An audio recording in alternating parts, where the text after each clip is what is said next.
Fat Moose Comics is New Jersey's best and oldest comic book store. Established in 1982 and under new ownership since 2020, Moose sells a wide selection of comics from every publisher and time period, along with action figures, graphic novels, posters, statues, and more. If you're looking for something and they don't have it, they can probably get it for you. They know a guy. Visit Fat Moose in Whippany the next time you're in the Garden State, and be sure to reach out via the Fat Moose Comics Facebook page. Aw Yeah Comics celebrates and promotes everything that is wonderful about comics, toys, artwork, and the joy they bring to people. Visit them in person at one of their 3 locations: Harrison, New York, aka my local comic shop, Skokie, Illinois, or Muncie, Indiana. If you have kids and have been looking for a family-friendly store, look no further. Join Aw Yeah for exciting events, including creator signings, how-tos, and more. Visit awyeahcomics.com and follow Aw Yeah on social media for more. Their name says exactly how they feel about it. Say it with me now. Aw Yeah. Filmmakers and movie fans alike should be sure to attend these film festivals: Brightside Tavern in Jersey City, Hang On to Your Shorts in Asbury Park, Point Lookout on Long Island, and Round Reel in Bloomfield, New Jersey. Take it from an alum of 2 of them. Submission information for filmmakers, as well as details about the festivals, can be found at filmfreeway.com. Follow the festivals on social media for news about events, discounts, tickets, and more. Also, listen to the Hang On to Your Shorts and Cullen on Film podcasts, available via a shared universe network.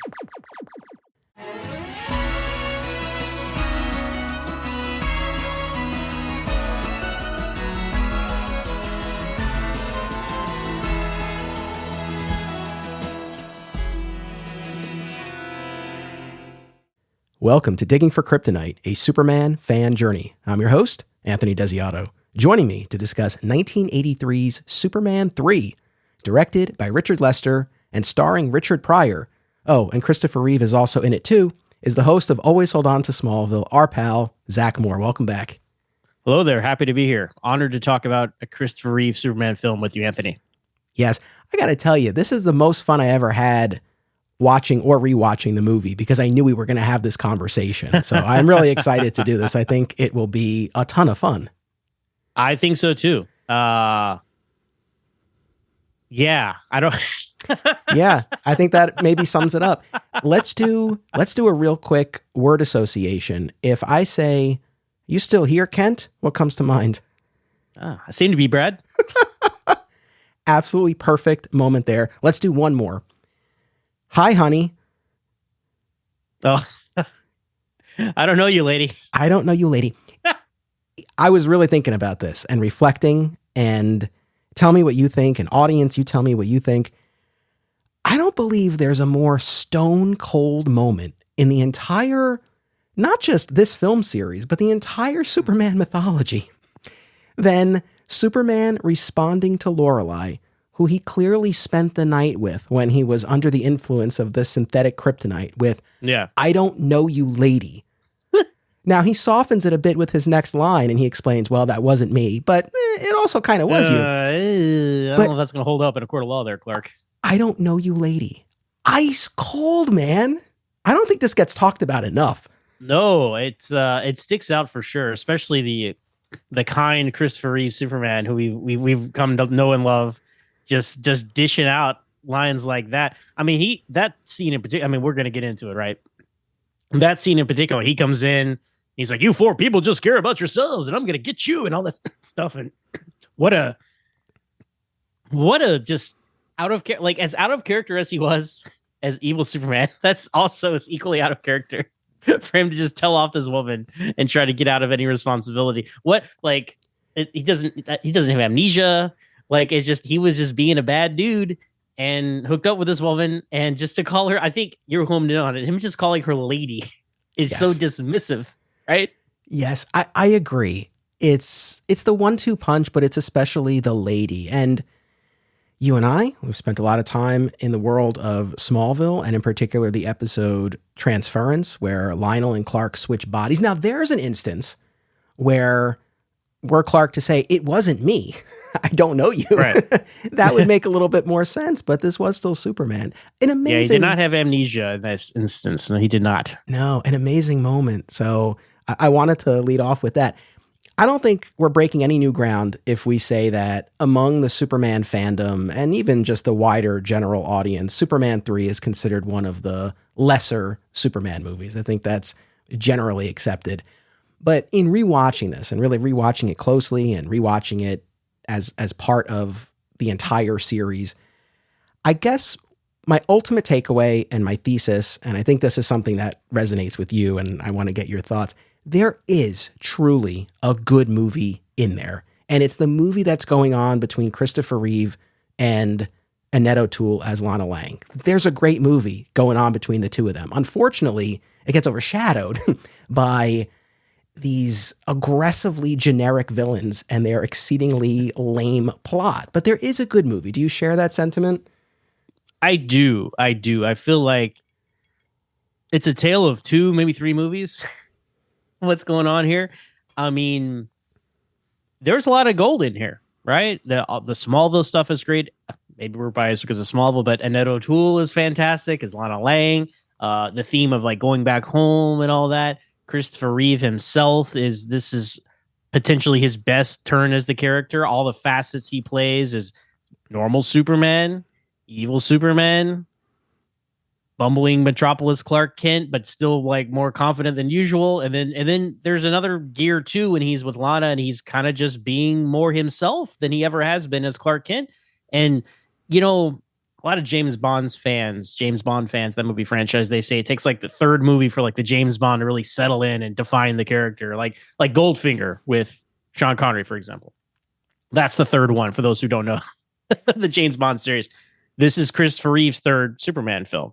So he's really settled into the character just with ease, just switches gears between all these facets of the character's personality. And he's never looked better either. I think physically, like, this is perfection. When people say you can't translate a Superman costume, I'm like, look at this film. This man is perfection. And it is a shame that we don't even try to do this anymore with a Superman costume, because like you don't need to change a thing. The costume, the hair, the way he carries himself, like, so that is the frustration, I think, with these last two movies in particular, is you had, the best Superman of all time. I know we all talk about it and we have our rankings and our favorites and it's debatable, but you had this guy who was perfection and you just squandered him in the last two movies. And he's not the only good thing here. Like, again, there's other good things here to talk about. Again, Smallville, Annette O'Toole. I think Jimmy Olsen has some good play. This is probably his best movie of the four. Honestly, he at least gets something to do. So, but if not for Christopher Reeve, him bringing it, there would be no reason to revisit these movies as often as we do. Now, I will watch 3 and 4 more than I should for the rest of my life, probably, because this interpretation of the character, it's part of this universe that I love so much. I still think, to me, Superman the movie is the greatest superhero film of all time. I think it's perfection. Well, as perfect as these things get. So its connection to all this greatness that's comes before really carries it. So like you think about, the 80s and 90s Batman movies. Michael Keaton was there for 2 and he was gone, right? Then Batman Forever comes out and it's actually its very own unique thing. And I really enjoy Batman Forever. I love it for what it is. But that's recast. It's Val Kilmer, who's very good as Batman and Bruce Wayne. The most underrated Batman and Bruce Wayne, by the way. I know This is not a Batman podcast. No, agreed. Well, you and I might have an opportunity to talk about that not too long from now. So we'll put a pin in that. We'll put a pin in that. But the point I'm getting to is, like, you get to Batman and Robin, and it's like, oh, George Clooney, a third Batman in 4 movies, and then the movie is bad, and it's just nonsense, and there's no connective tissue back to the first film at all. Like, you can't even believe this is the same franchise. At least with the Christopher Reeve Superman films, Christopher Reeve is there for all 4.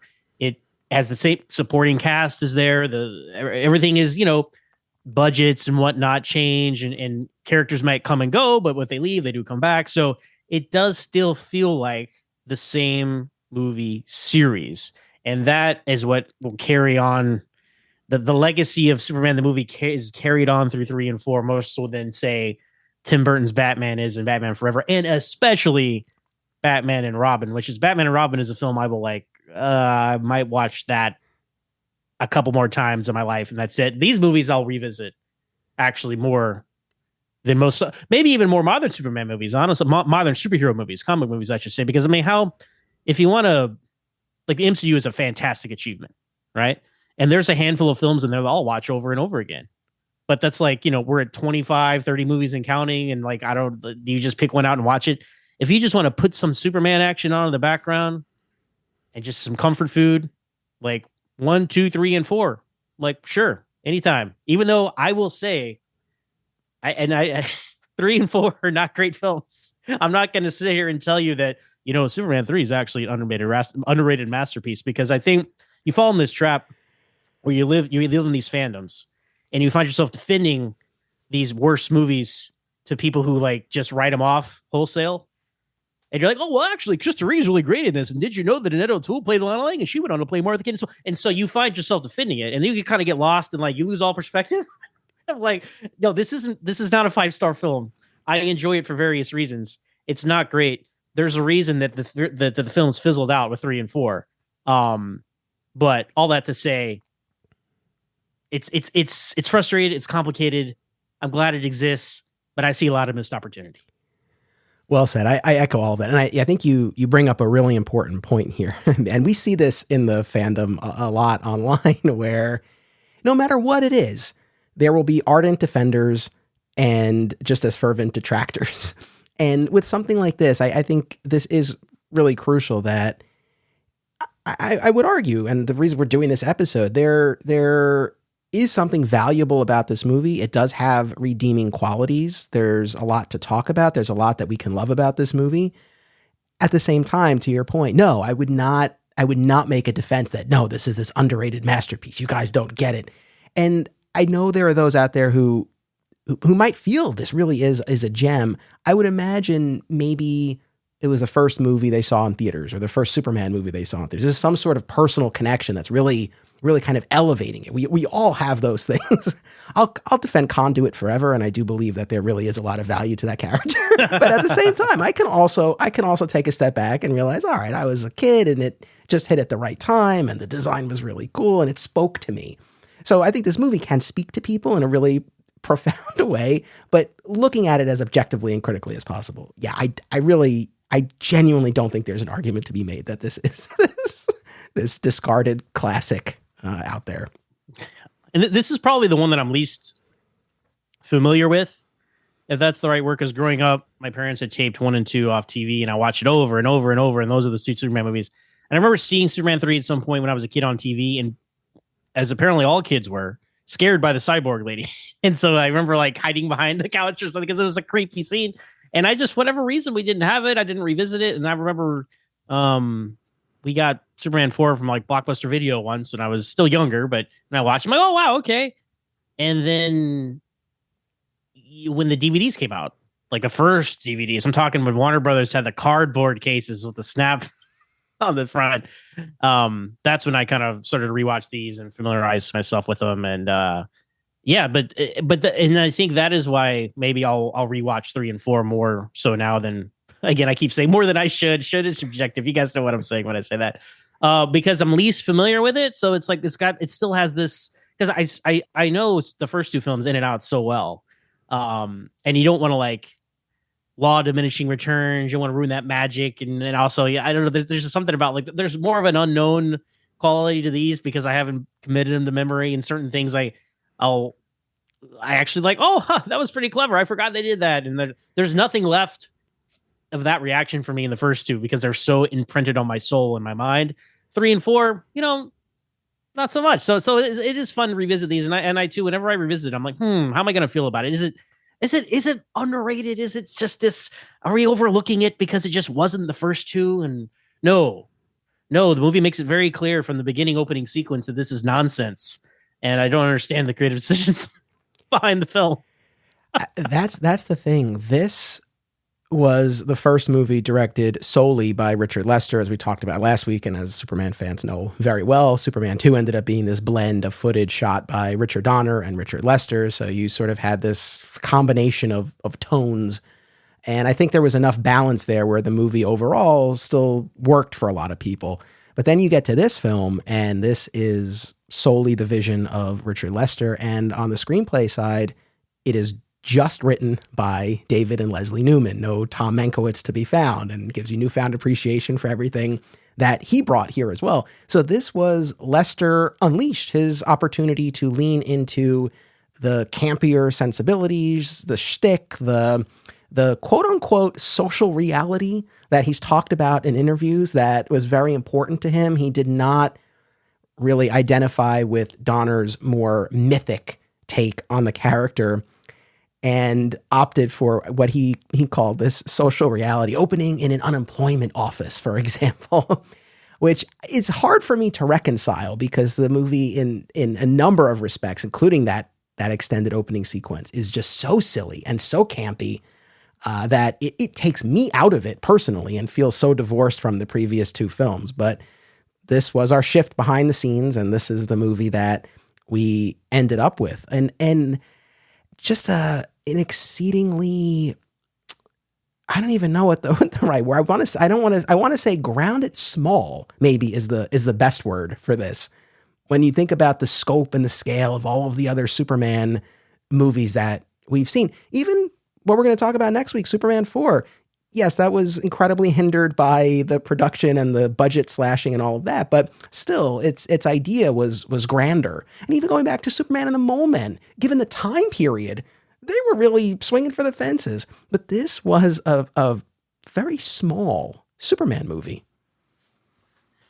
Yeah, it does not. It's not very cohesive in its tone, obviously, because you talk about you open an unemployment office, but it's Richard Pryor who's making jokes the whole time about it. You think about there was around this time there was the oil and gas crisis, so they're kind of tapping into some of that. You have a scene where people get in a fight at a gas station. I'm like, well, this is a little hashtag too real, isn't it? Yeah. But then we cut to like some slapstick. I'm like, oh, well, okay, like that's strange. And I'm not. There is definitely a place for that sort of stuff, like ripped from the headline Superman stories kind of thing. And I feel like had this had they made like 8 Superman movies in the 70s and 80s, they'd be like, oh, you remember that weird one with the third one and they tried something weird?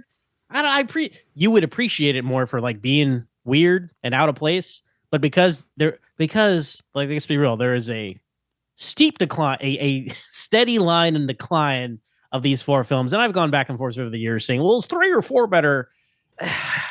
Yeah, I got to say 3's better because it's easier to look at. The production value is still here. Christopher Reeve, again, is peak. He's peak in this film. And if you want to teach a class about the difference of like what a difference like cinematography and wardrobe and makeup and lighting, take a screenshot of Superman the movie and take a screenshot of Superman 4, for example, and you can compare like, oh, well, as you can see here. Anyway, all that to say, the Salkinds are still in charge here, not Canon Films, as they'll take over in 4. And you can definitely see the difference. So just that alone, I'm going to say 3 is better. Plus, there's a lot of charming stuff we'll talk about in here.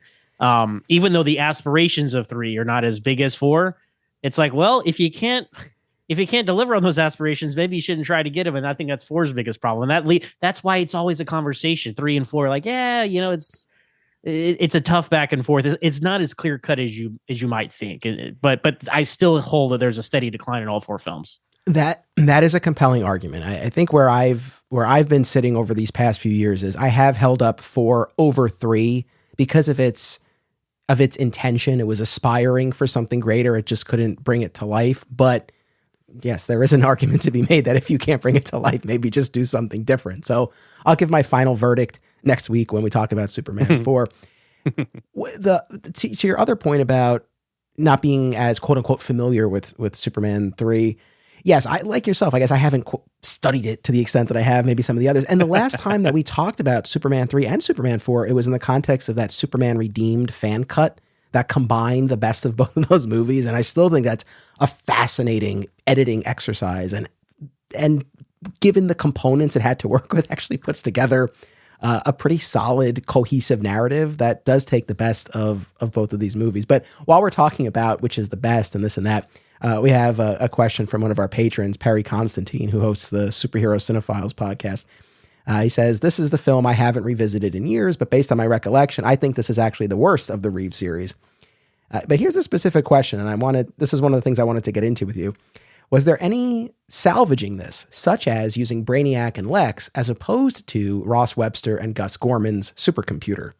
Because as I'm watching this, I'm saying to myself, and I know we didn't have Gene Hackman and we ended up with this Ross Webster character, this corporate greedy tycoon, not dissimilar from the post-crisis version of Lex Luthor. I would argue, like, before we get too deep on this, I would say, look, like Ross Webster, Robert Vaughn is a great actor, by the way. And I think he's actually pretty fun in this. He's got some great lines, right?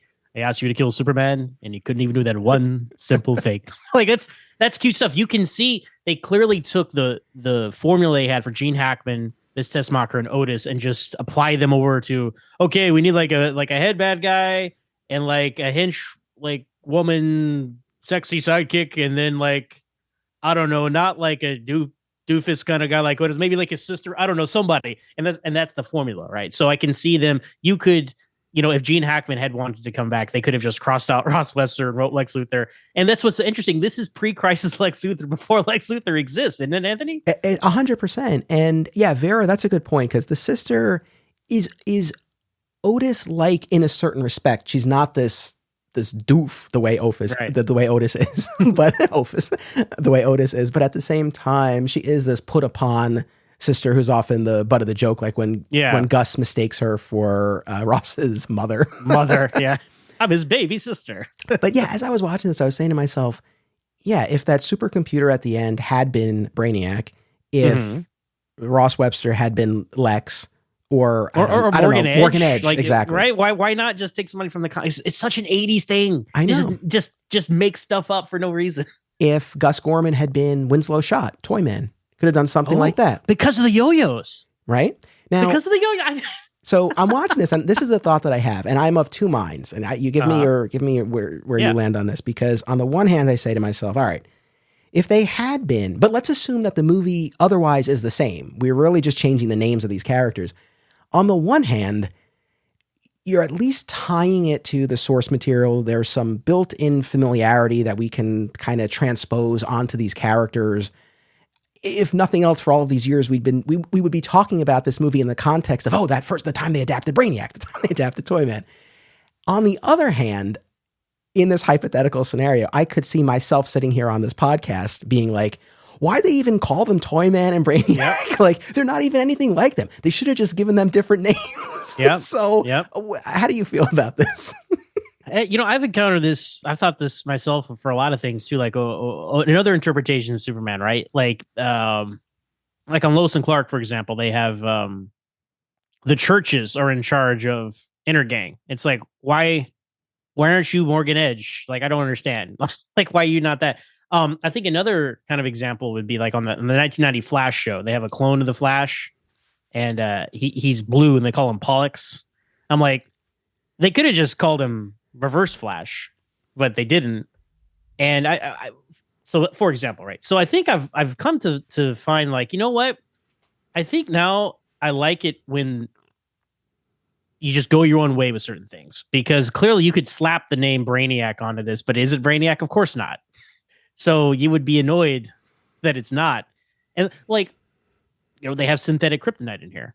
People still think red kryptonite is in this film. It is not. Red kryptonite is not in this film. I think Smallville has made people think of that, but because the way this tar kryptonite is it's called a lot of things, synthetic tar, whatever you want to call it. The way it affects Superman is the way red kryptonite affects Clark on Smallville. So I think that is why people think red kryptonite is in this film. Like they they should have made it red. Then maybe, like, because that so no to your first question, but yes to that scenario where it's like, no, I don't want them to say this is Brainiac or this is that. Like, this is its own. It's forging its own path, because if all new versions and interpretations of these characters and universes, if all they do is just assign names to vaguely similar characters, they're not like creating their own identity. And so, yeah, like, for better or for worse, Superman 3 has created its own identity. So I do like that. Now, yeah, Ross Webster, you should have just called him Morgan Edge or something. Like, that's, who cares? Like, he's a fill in the blank businessman. But stuff like Brainiac, I mean, leave that alone. Toyman is interesting. I didn't know why. I was wondering why, because I had forgotten that Gus Gorman had these yo-yos. I was like, why does he have these yo-yos? Why are they focusing on these yo-yos? And then I thought, is it only for the climax? We can, like, so he can go down that wire on his yo-yo? I Is that think the so. only reason? I think so. I had the same thought about the chemical plant fire early in the movie. It's this great action set piece, and we get to see Superman doing his thing. It also conveniently gets Jimmy out of the picture because he breaks his leg, and then he can't accompany Clark to the reunion. But it really lifts out of the movie, but for the fact that it gives Superman the idea to use that acid on the computer at the end of the movie. So it's like, all right, I guess it serves that. Oh, see, I guess it gives that purpose. I see it. It's like the Paris save in Superman 2. It's like, yeah, it has a function where it releases the villains from the Phantom Zone in Superman 2, but it's a fun action set piece. I mean, you want Superman to do stuff. True. Like, it's like, what is he doing for all the movie if he doesn't have that? So I actually don't mind the acid thing because it pays off at the end. But yeah, it's the more and more interpretations, TV shows, movies, animated series of these characters we love so much. And the more they like, because we've seen so many films, just like, and I get more, honestly, yeah, I get more frustrated now when they just slap names on stuff and they're nothing like the actual character. That annoys me more than saying, oh man, they should have been this. Like, this is not Bizarro. I think people probably think Bizarro's in this movie. This is evil Superman. It's different. And Nuclear Man isn't Bizarro either. Like, you could have made, now I don't know, that's its own conversation. Maybe you could have made Nuclear Man Bizarro. So maybe my answer for Superman 4 would be yes to your question, but my answer here in Superman 3 is no. I'm kind of glad it has its own identity. Okay. I guess ultimately that's probably where I land. More than anything, I wanted these villains, Gus Gorman and our other trio, I wanted them to be more compelling, more entertaining, regardless of what they're called. If to officially answer this question, maybe I would split the difference. Maybe it doesn't need to be Brainiac and Morgan Edge and Toyman, but maybe Gus could have been Winslow's shot. Maybe that would have elevated it in my mind to some degree, but I feel like my ultimate takeaway would still be the same. Now, as we look at this movie, I feel like we have the Smallville Clark and Lana piece, we have the evil Superman piece, and we have the villains we've already been talking about a little bit. Where would you like to really dive in first? Well, let's start strong. Let's talk about Smallville, Lana, all that stuff. I'm the Smallville guy. That's why I'm here, right? That's why you're here. So on that note, we have another patron question from our pal Brian Dempsey, who says, I appreciate the effort to maintain movie continuity. We have both Lana and Brad Wilson back, characters we last saw in the first movie. I love Lois Lane as a character, always have, but after this movie, I would prefer to see Clark continue pursuing a relationship with Lana. It's really nice seeing someone like Clark. What do you prefer in this movie universe? Are you a Klana or a Clois shipper? Oh, you know what? Hot take. Everybody brace yourselves. Everybody calm down. Everybody just sit down. Brace yourselves. I am more for Clark Kent and Lana Lang in this interpretation of Superman. This is the only one. This is the only one for let the record show. But in this particular movie series, there's just something about them which is charming, and I really gravitate towards it. And maybe I'm biased, because I love watching Annette O'Toole as Martha Kent on Smallville. So maybe that's in the back of my head somewhere. But yes, there's some, like, you want to see Clark Kent appreciate it. And maybe that's our post-crisis selves as well. Anthony, we were both born after this film came out. So we don't know what, we can't understand what the Superman status quo was back in the early 80s. But yes, I agree. And I you're not alone, patron. I know a lot of people out there have this same feeling. I'm curious what you think, Anthony. I not shockingly, I agree with this. I'll say though, there's one other instance where I would go with Klana, and that's the Superboy TV series. And we never saw Lois there, but I talked about this. If Gerard Christopher or John Newton were ever to come back in a Crisis style cameo, I would want to see him with Stacey Heideck as Lana, because I feel like that's what that show was built for. But anyway, here we actually do have this comparison. We spent 2 movies with Lois.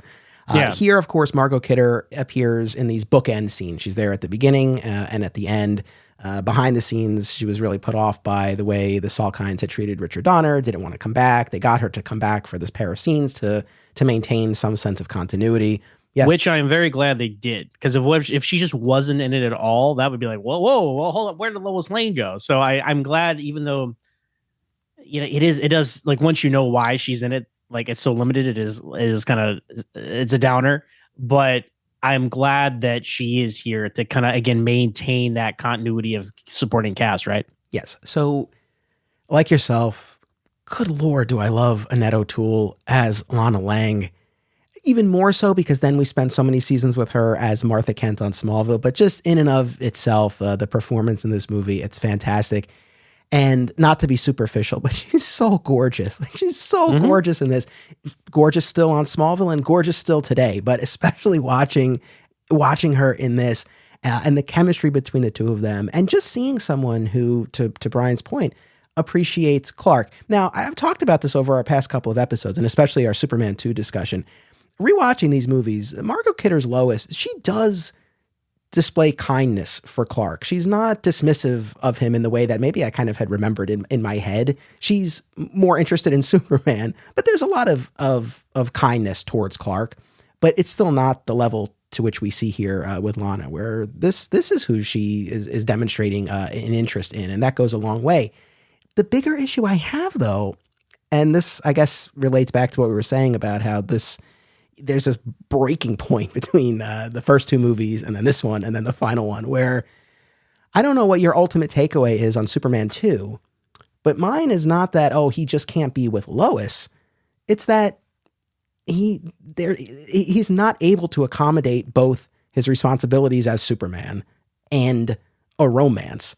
So that's, I think, a little bit of a hurdle that I have to get past and just say, look, this is its own thing here, because I really do feel like you come out of Superman 2, either cut of the film, and I really do look at it as like, no, this is not something that he can have with anybody. I don't know how you feel. No, that is definitely the message of those first two films. Absolutely. But you know what? It's been a few years. The Fortress is gone. You know, he's out there living life. I think as we all age, I think there's a lot of things we think are absolutes, and then you kind of change your mind later on. And you're not living for other people's thoughts and opinions. You can't be righting wrongs for a ghost, Anthony. So, so I have no problem with it. Yeah, it is kind of like hypocritical if you're looking at it from, well, Lois, we can't be together, that whole thing, and then like, oh, but Lana though. I mean, so I'm sure he justifies it in his mind, and I have no problem with it. And you look at the film, and you're like, wait a minute, did they like get engaged into this? It's kind of like, is it? I don't know. The film doesn't even. There's a lot of vagueness in all these movies, and I like it because it creates conversation and it creates speculation. You can play all this out in your head and have some fun with it, but they don't spend that much time together. But the few scenes they do, they're very charming. I love the way they're like, Lana's like kind of scatterbrained, because she's an overworked stress single mom, so she's saying that she's trying to organize all these things. She's taking plates to the plates to the guy at the record player, and takes record player to the potato salad. And like Clark and her, like, especially in the scene where he's helping her break down from the party, they keep talking like, oh, what was the problem? Too much potato salad? No, Donald loved potato salad. They keep answering the wrong question to each other. I find that very charming. And then it's even very sweet. She's like, oh, did you ever get married? He's like, oh, well, no. And then he just plays Earth Angel on the piano. And you can tell he's kind of thinking about Lois there when he says that, but obviously they're not going to go into all that. And there's just something about that really works for me. And it's funny, talking about the continuity with Superman the movie, our Whitney Fordman character is Brad, who is, I have to assume the makers of Napoleon Dynamite saw this, and it's like, that's Uncle Rico, right? Yeah. It's the same. You take this Brad character out of this film and you put him into Napoleon Dynamite, it's the same guy. Like, I'll throw this football as far as the mountains. Like that's the guy. So the continuity is great there.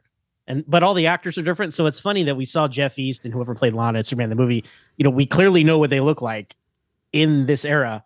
And we have these class photos of Christopher Reeve and Ned O'Toole. I'm like, it was not y'all. It's Superman the movie. I know. They don't want to pay the likeness rights and they want to connect the dots, but it's just kind of funny that such attention, like long shots, are left on these old pictures. And I'm like, you're really drawing attention to the fact that they're them. But I found that kind of amusing. But there's something about Clark can be charming, and obviously, like, they have a connection, and they had a connection in the past, even though they weren't together. Like there is a history there. So that kind of carries over. Like, you're like, well, they didn't spend that much time together. No, but all this, it's always like in films and even TV shows, right? If you want to buy into relationships, it always helps when there's like a backstory there that you didn't see, that like, oh well, they had all these years of knowing each other and all that you can kind of fall back on for character development. They did. It's not like he just met this girl at a party and now they're falling in love. Like they have years of his. It was a long time ago, but they had a history together, and obviously a fondness for each other, and so that works and that goes a long way. And yeah, sure. At the end when he gives her a ring and Lana shows Lois the ring, I'm like, great, end it there. Good job, Clark. I know. On that note, yes, the fact that Lana doesn't explain to Lois or correct this very clear assumption that Lois is making that this is an engagement ring. She's just like, yes. It's like, okay. What does it mean? I don't know, but I love it. It's amazing. But no, I agree. The chemistry between them, it's so endearing. And yeah, we only had a limited interaction between the two of them on that football field in Superman the movie. But even just in that scene, you see his longing for her, this difficult position he's in where he wants to be the star of the football team, but he can't. He's here for a higher purpose. And you also see, even though she's literally pulled away in Superman the movie with Brad and the gang, that she has this affection to some degree, however you want to characterize it, for Clark. She's kind to him, whereas others might be more dismissive, might overlook him, might outright ridicule him or make his life harder like Brad. So you have that bit to sort of fill in. And I agree with you that I thought this was very charming. There, like you said, these kind of mixed signals where they're talking about different things. You see it again in the picnic scene where Clark is looking in the basket and he's like, "Oh, you got a lot of options here," and she's like, "No, not in Smallville. Like all the good ones are already married." Yeah, because that's a running bit here. And obviously, you have a very overly aggressive Brad Wilson pursuing this single mother in Lana Lang. But it's this notion that keeps coming up. I mean, she talks about it herself. Brad continues to lord it over her lack of prospects in Smallville. And on the one hand, you look at her and it's like, oh my God, it's Annette O'Toole. Like people would be lining up. But in this tiny town, it probably is slim pickings. So you can... And she's a single mom, which is a factor too. So a lot going on there. Yeah. And when you said kind of scatterbrain, it's like, yeah, she has a lot going on. The bit with the records and the plates is really funny. Mm-hmm. What I love here too is that I don't feel like the awkwardness that Clark displays is an act. I feel like he is a little bit flustered to be seeing her. And I feel like that's what's coming out. I mean, do you have a similar sense, or do you feel like, oh no, he's doing his Clark Kent thing, or maybe a little bit of both? Yeah, it's probably a little bit of both, but this is the most authentic as Clark Kent has been. Like even like he's goofing around on the dance floor right when the music starts, but then he like quickly goes into a slow dance and it's very natural. He's not like acting a fool. They're having a moment of connection there and they're talking and they're laughing and like and even when he eats the dog food by accident, and then he keeps eating it just to be silly. Like it's very cute. Like that's not like, oh sorry, that's his like, oh no, it tastes good though. Like they're having like, I love one of my favorite exchanges is she's like, you think a girl like me could make it in Metropolis? Like, what would I do? Who would I call? He's like, oh, you can call me. She's like, well, I don't want to call you. He's like, oh, you don't want to call me. She's like, oh, that's not what I meant. Like, that's cute. And all this to say, we're showering all this praise on Clark and Lana. Look, I did like Clark and Lois and Superman and Lois in the first two films. Don't get me wrong. Okay. It's not like this is so much better. Like I enjoy all these, but clearly that relationship had played out. Like there's nowhere else to go. They took it so far and so fast. And I understand why, because they conceived the first two films as like this 2-part epic. And I'm like, okay. And then it's over.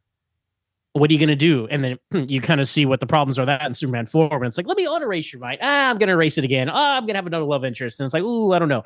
So this is the cleaner way to go about it. And I support it. Yeah, right. And none of this, to diminish what we saw in the previous two movies. But yeah, that had been exhausted. So I'm glad they went in a new direction. Also, and I've touched on this already.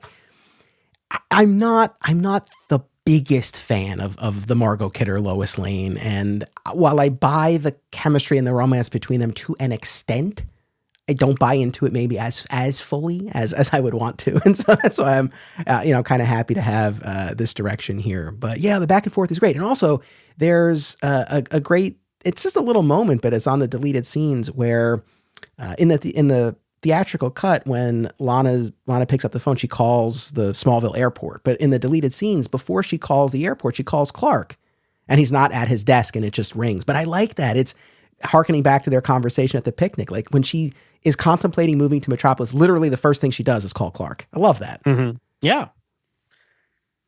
So it's great, and Ricky, as child actors go, I mean, he's okay, I guess. I guess again, you can't help but compare 3 and 4, right? I'm like, I guess he's better than Jeremy in Superman 4. I gotta say, man, we're obviously this is not part of this movie series, but Jason in Superman Returns, that kid is a great kid actor. That kid is, I like that kid. But Jeremy's fine. Like, I don't know, he manages to find a rock in the middle of a field and get knocked out. I'm like, come on, kid, what are you doing, right? I know. And we mentioned it off the top, like the scene where they're in the bowling alley, right? And Brad is hanging around, and it's like, kid, are you still here? Well, it seemed to be Brad. Like that. That's the kind of smarmy Clark. Like he's like standing up for himself, but in a like passive aggressive way. It's very fun. So Ricky really sucks at bowling, and Brad's like, "Let me show you." And Clark's like, "Well, I don't think you should be, embarrassing him in front of his friends." And I had forgotten I've forgotten this part. Like I remember him using the super breath to give Ricky get a strike at the bowling alley. Now, I think he blew a little too hard because the bowling pins get shattered. Like I would have just taken it straight down the middle. They all get knocked down. But what he does is he uses his bumblingness to disguise his superpowers here, right? And I think that's very clever. Yes, very all-star Superman-esque. I like that. If he's going to be bumbling, have it be for that sort of purpose. So no, I think that's perfect. He trips over something, and this chalk goes in his nose, and he sneezes, and that covers up the fact that he uses his super breath. So good on you, Superman 3. Exactly. I guess speaking of the bumbling and going back to the dancing, the thought I had was, I mean, I wonder how much time Jor-El spent on Earth dancing during that 12-year. In your 8th year, we will discuss the intricacies of the human social concept known as the dance. Body movement. Did he only focus on slow dancing and maybe the fast dance he kind of glossed over? He did go to high school for 4 years. So, there is a precedent there. But hey, this is a homecoming here, Anthony, and as Smallville fans, we know all about that. I mean, he should have been going to this every 5 years. That was my understanding. The cyclists on Smallville. I do find the setup for it kind of amusing because he's like, "Oh, Kid here's been invited to his high school reunion." You're like, "Oh, wow!" I'm like, "What do you mean invited to his high school reunion? Like, aren't we all invited to our high school reunion?" Fair, but act like it's a big story. Well, fair enough. But what I will say is, I love how this is a story that Clark is pitching, that he's passionate about. And when you get to the end, he's actually written a great piece about this. And when you see him typing up part of it earlier on, he's like, the prettiest girl in school is still the prettiest girl in school. Do you know what it reminded me of? It reminded me of the pilot of Lois and Clark, where he writes that beautiful human interest piece about that singer in the building that's going to be. Yeah. So I like that. How often do we see that? Almost never in any Superman medium. So that's a great point. Yeah, I like that. Or one for Superman 3. And also that whole scene where they're all dismissing him. Yeah, it is amazing. He's like I feel this way myself. I'm leaving like a big party. I'm like, all right, I'm gonna go. Everybody's like, okay, all right, I'll be going. And like they just don't care. They're like, all right, because Lois is leaving. Oh, Lois, good luck, guys. I hate to lose one of my best reporters, and then he's trying to leave, and nobody cares. Like that's cute, and it's not over the top. It's just like that's the Clark Kent. Like he should just fade into the background, right? That's the key to that alternate identity, right? No, absolutely. And even before that, when he's like, can I go back home after becoming a Metropolis sophisticate? And they have a react. They all have eye contact. Lois and Jimmy and Perry. They're like, what? Is this guy for real? It's not like they burst out laughing. I like the way this played. This is an instance where, no, it wasn't over the top. I like the subtlety of this. I thought it played well.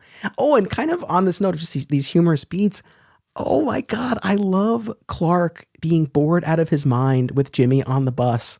I just love that. And then my Aunt Margaret. Oh, that's my John's second cousin. He's like, yep, I got it. Yep. Uncle Al won't eat the stuffing. He says he should cook it inside the turkey, but she wants to cook it outside the turkey. And he's just like, oh my God, get me out of it. He was probably so thankful for that chemical fire. I gotta say, like in that, he's got a lot of different suit colors in this film. Like on the bus, he's wearing like this blue suit, reminding me of Superman the Animated Series, and then he's got a brown suit that he wears at the beginning of the film, and then and then he wears like his traditional kind of gray suit that he's been wearing.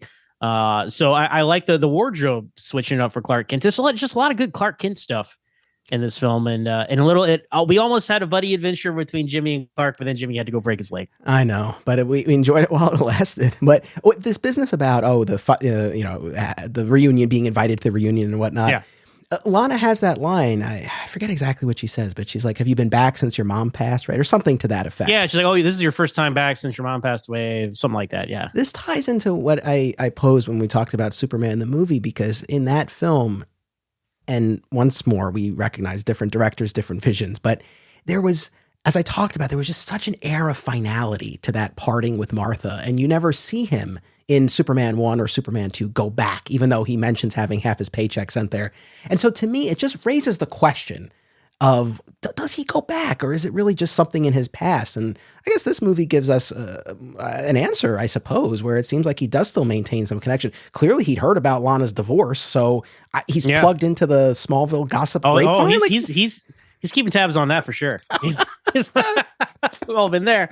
No, but I also got the same vibe as you, and I remember watching these movies at a young age. I got the same kind of like the kind of sadness of him leaving home that you would get, and obviously she's not dying or anything, but they're saying goodbye, and I picked up that same vibe. There's a finality to it, and it's part of this mythic hero's quest where you have to leave home and go into the new world, and you may or might not ever see your loved ones, from where you're from again. You don't know. So that was definitely the vibe of the first film. I agree, and that's fine because we have so many other versions. Obviously, Smallville, Lois and Clark, Superman the Animated Series, etc., all where he's going back and talking to his parents. Now, unlike the great Mark Waid, whose opinions I respect and whose work I love, I don't see that as a weakness. I see that as a strength. And so for there to be all these different versions where he does that, I don't mind the fact that we don't see it here. He's sitting and have his paycheck to his mom. I know they're in communication.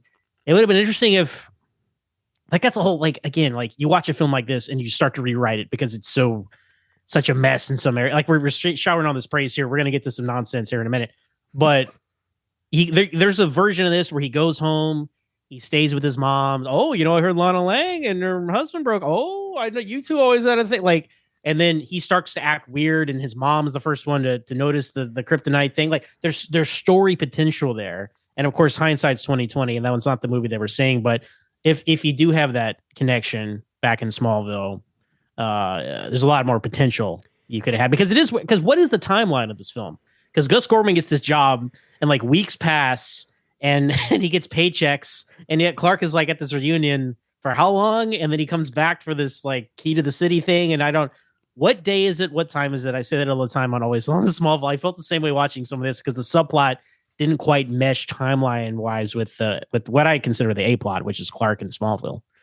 Well, and even when we get to the point of Gus reprogramming the satellite and all these other things are going awry in the meantime, like the traffic signals and the ATM, and it's very hard to really glean how much time is passing. But I had a similar feeling, and I suspect a lot of fans watching this did too, where every time we cut away from Clark and Lana, it was so frustrating because I really didn't feel like anything else that we were cutting to was nearly as captivating as the two of them. And so, when you kind of think about what this movie could have been, I know at the beginning I said it's a very small movie. I don't mind that. I don't mind that the stakes and scale are smaller. I don't mind at all that we're in Smallville instead of Metropolis. It's an interesting change of pace. And had this been a story where, I don't know, what's a good example? Well, we've seen this in film and comics where there's a twister bearing down on Smallville, for example, and that sort of thing. He's navigating this return to his home, and then there's this natural disaster, and he springs into action, and maybe along the way there he's exposed. Trapped in a truck, and he has to save her as she gets sucked in a tornado. Exactly. And she sees him use his powers. I thought, thinking of Superman and Lois, for example, if Ross Webster is Morgan Edge, they're moving into Smallville. They're gonna buy the Kent farm and turn into it something, which is they kind of referenced in Superman 4 a little bit, right? You could have made it let's set it in Smallville, just straight up, and then you have two bookends in Metropolis, and everything else takes place in Smallville. Just that I think what we're trying to find here is some clarity of vision for where this story should be, instead of ping ponging all around, which unfortunately is what the final product does. Yeah. And that's why, we were saying, there is a good movie here and you just want more of it. And I watched all of the deleted scenes that are on the disc. And then I went on YouTube because there was I guess not unlike the first Superman movie, the quote unquote extended television cut. Yeah. And that even has the classic in space opening credits. It makes such a difference. It makes a huge difference. when they released Superman the movie, the 3-hour cut, which I enjoy as an oddity, and it's as you mentioned in your podcast, teach that in film school about the power of editing. Yeah. I'm glad it exists because, you know, I love that film, and I'm glad there's a 3-hour version I can just exist with for 3 hours if I want. But I was hoping after they released that they would do Superman 2 and Superman 3, like the TV, give me HD widescreen the TV versions of these yet to be released. Can someone please go through the archives down there at Warner Brothers and find these versions of these films? Because if the first one exists, the other ones exist. So it's like we pay you money, guys. Like we will pay for these. I'll pay you some money for me to go down there and look for it myself. But it makes such a difference if you just open up in space with the credits and the John Williams music, and because when this film starts, you have this unemployment kind of skit from Richard Pryor, who's a fantastic comedian. We'll get there, but should you put comedians in superhero properties in this fashion? I don't know. But then this opening credits, it's embarrassing. It's one slapstick thing after another. You know, maybe, you know, I'm getting older. Maybe I'm getting a little more sensitive to things. Like, I feel bad for all these horrible things that are happening. people are falling into plot holes. People are getting paint dumped on them. People are getting hit by exploding penguins. I'm like, this is kind of mean-spirited, actually. It's not even that funny slapstick, is it? It was atrocious, honestly. It's one of those things where you and I have, and people in our generation and younger, have the benefit of not seeing this in theaters for the first time, right? I mean, I can only imagine an audience. I know there are people listening who did see this in theaters. Please share your experience, because, I mean, I can only imagine. Even if you watch the trailer and you get a sense this is going to be a different kind of Superman movie to some extent or another, I don't think anything would prepare you for that opening sequence. I mean, I could just imagine that feeling that washes over you of like, what the F is this? You know how you would, you know, I can draw a modern day example, Anthony. You know how we all felt Christmas of 2020 when we fired up HBO Max at the time and we put on Wonder Woman 1984. That is the modern day example of this. And then what's so interesting is, not to get too far afield here, but like people's defense of Wonder Woman 1984 was like, oh, it's like the old Superman movies from the 80s. I was like, let me stop you right there. That is not a defense if you're trying to say it's like Superman 3 and that's a good thing. That is not a good thing. And so I can only imagine that's how people felt when they saw this for the first time. I thought you were going to say the Flash movie and the babies in microwaves. That's where I thought you were going, but I'm with you either way. But where I kind of knew the Flash movie wasn't going to be good, Anthony. I was blindsided by Wonder Woman 1984. So, but where I was going with the deleted scenes is that so I watched what's on the disc, and then I even went on YouTube, and there are quote unquote deleted scenes from the extended cut. They're more or less the same. I think the biggest additional deleted scene from the TV cut is Vera hearing Superman and Lorelei having fun in the next room and her plugging her ears, which really hammers home what is going on between the two of them. Literally. Yeah. Yeah. But in all these deleted scenes, there's almost nothing of Clark or Superman. There's a little bit in that opening slapstick thing. There's an extended or one additional sequence that was cut of a kid being flung off of a seesaw and stuck in a tree, and Superman rescues him at the quote unquote parade in Smallville, where Superman's being honored. Someone from the Women's Auxiliary gives him the Smallville cookbook, but that's about it. And this too cuts both ways. Where I was a little conflicted. On the one hand, I'm glad there wasn't any significant Christopher Reeve footage left on the cutting room floor. That might have been frustrating had that been the case. But then on the other hand, it's like, you didn't even think to write or film anything else. Like, this was it. When you think about how the real estate of this movie was allocated, I mean, I don't know which one frustrates me more. Like, if there had been more Clark and Lana scenes, I'd be annoyed that they were cut, but it's like, well, at least you can watch them. You can fit them in your head. And it's like, okay, I got more of the two of them. But like I said, just in terms of where the space was devoted in this, it was like really, really baffling. And we're not breaking new ground here. I know I think probably the biggest critique about this is that they co-opted a Superman movie and turned it into a Richard Pryor vehicle. Yeah. I mean, it's my understanding how this came to be is that Richard Pryor was on Johnny Carson or a similar late night show. And then the Salkinds, the producers of the time, the father-son team, they saw him mention, oh yeah, I'd love to be in a Superman movie. And like, oh, well, let's get him in a Superman movie. And I'm like, no, don't do it. Because like Star Trek, I'm a big Star Trek fan. And Star Trek has dodged this bullet several times. I believe, I think it was Star Trek 4. They tried to get Eddie Murphy in Star Trek 4 because Eddie Murphy, big Star Trek fan, famous comedian, making joke, has a whole routine and stand up about Star Trek. And they're like, let's get him in that. And it didn't work out. And thank goodness it didn't, because everybody loves Star Trek 4. It's the one with the whales, everybody. Go check it out. It's lovely. But if Eddie Murphy's in it, then he sucks all the air out of the room. It's all Eddie Murphy. Now, Richard Pryor, one of the most brilliant, funny comedians of our time. But it's like, do I want to see Bill Burr or Dave Chappelle or somebody in Superman movie today? No, I do not. Keep those things separate. Like, go do your stand-up over here, be a Superman fan, fantastic. But we don't need to put you in the movie, and we certainly don't need to write the movie around you. And also, he's kind of a neutered Richard Pryor. Like, it's all this slapstick and, I got hit with a car door and all this silliness. And he was known for his biting, raunchy comedy, and that obviously doesn't mesh with Superman. I mean, here's the comedian you get in a Superman movie: Robin Williams, Christopher Reeve's roommate and friend from college. Like, why is he not in a Superman movie? Now because I say Robin Williams because yes, he's known he can do his edgy comedy, but he also has his kid-friendly stuff: Flubber, Hook, Aladdin. Take it from there. That kind of comedian you can mold into maybe more what you should be doing instead of this. And it's like oil and water, man. No pun intended with the oil crisis in the movie, but it doesn't mix. And clearly there's as you said, oh, by the way, Christopher Reeve's in this, because that's how it feels sometimes, unfortunately. It absolutely does. And Robin Williams, I mean, rumored for Mxyzptlk, no? Well, I think that's just fan speculation. Like, are you talking about all that artwork that people Wilfredo Torres draws that? I think that's in in honor of Christopher Reeve and gotcha. Robin Williams being friends. No, that would have been fantastic. Well, and if they can get the likeness rights, please make that Superman 78 volume 3 or 4 or whatever, right? Well, and funny enough, and Gus Gorman lives in the Superman 78 comic. He's made a cameo. We see him. He's made a cameo.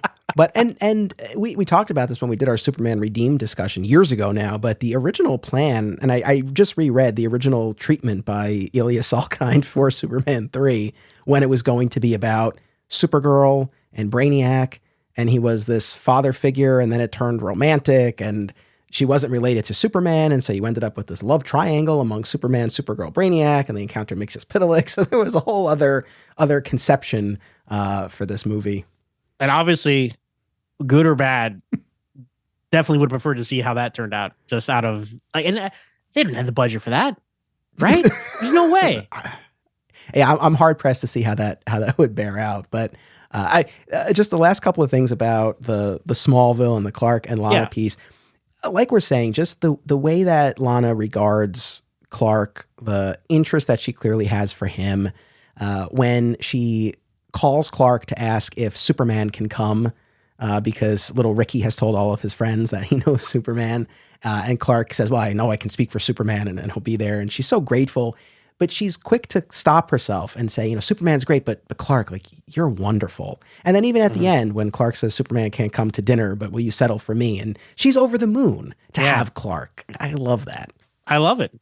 And even on that same energy of I see Superman all the time, right? It's at the end of that picnic scene, Ricky's like, can we get his autograph? Or aren't you excited that we saw Superman? He's like, Ricky, I'm from Metropolis. I see Superman every day. And this, I love that kind of secret identity stuff. And she clearly appreciates Clark for who he is. Isn't, obviously she's impressed by Superman, but isn't head over heels for him and just puts Clark to the side in the way Lois does. And I think that's kind of why we might like this Lana more than this Lois. But again, we got to put ourselves in the mindset of this is pre-crisis. Clark is a disguise. And I know you've struggled with this. What's the deal with Clark Kent's secret identity in this film series? Who is he? Is he Superman? Is he Clark? Superman 2, they even talk about it in the scene with Lois, and she's like, well, it's kind of confusing, isn't it? He's like, oh, yeah, not really. But no, it kind of is. It is. Where we landed, I guess it was our first episode or last week or both. I don't know. Like Kal-El in the Fortress in those first two movies feels like the truest, most unguarded version of himself. But here and Lana, in Lois's defense, Lana has the benefit of knowing Clark in the time before. Right. So there's that, which I like. And there's the moment where they're cleaning up in the auditorium when she says, I really feel like I can talk to you. And he's like, what's that? Which I can talk to you. Which I love. I mean, what do you think is going through his mind? Did he just just really want to hear it a second time, or is he just trying to keep up appearances? It's part of the shtick, man. All it's right. part of the shtick. I thought that was cute, but no, life lessons from Clark Kent, everybody. Like, I mean, no one wanted to go help her out. Like, what are you talking about? If Ned O'Toole needs your help, you're going to line up. You're going to show up and help her. I don't care. Take it off the track. Whatever you need, ma'am. I am there for you. So good on you, Clark Kent. There's like pounds of potato salad that nobody ate. You got to help her with that, man. Come on. He did the right thing. And then the last thing with Brad Wilson.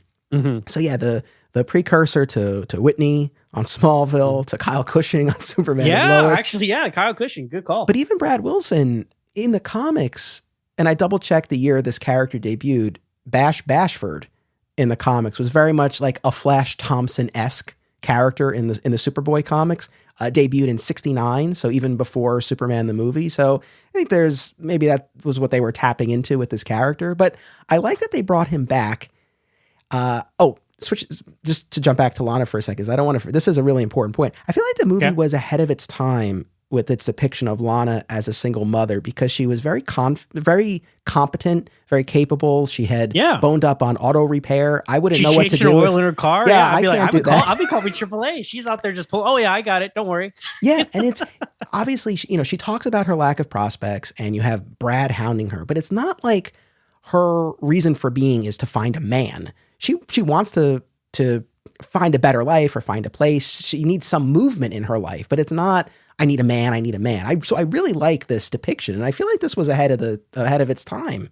I agree. I mean, she's obviously very capable. She has a house. She's like she would like a father figure for her son as mainly her main drive for that. But outside of that, she's perfectly capable on her own. Oh yeah, like when she says it's nice to have a man around. So yeah, there's that. But fair enough. But with Brad, did you ever read the Superman Adventures comic book series that was based on the animated series? I have been collecting all of them, but I have yet to read any of them.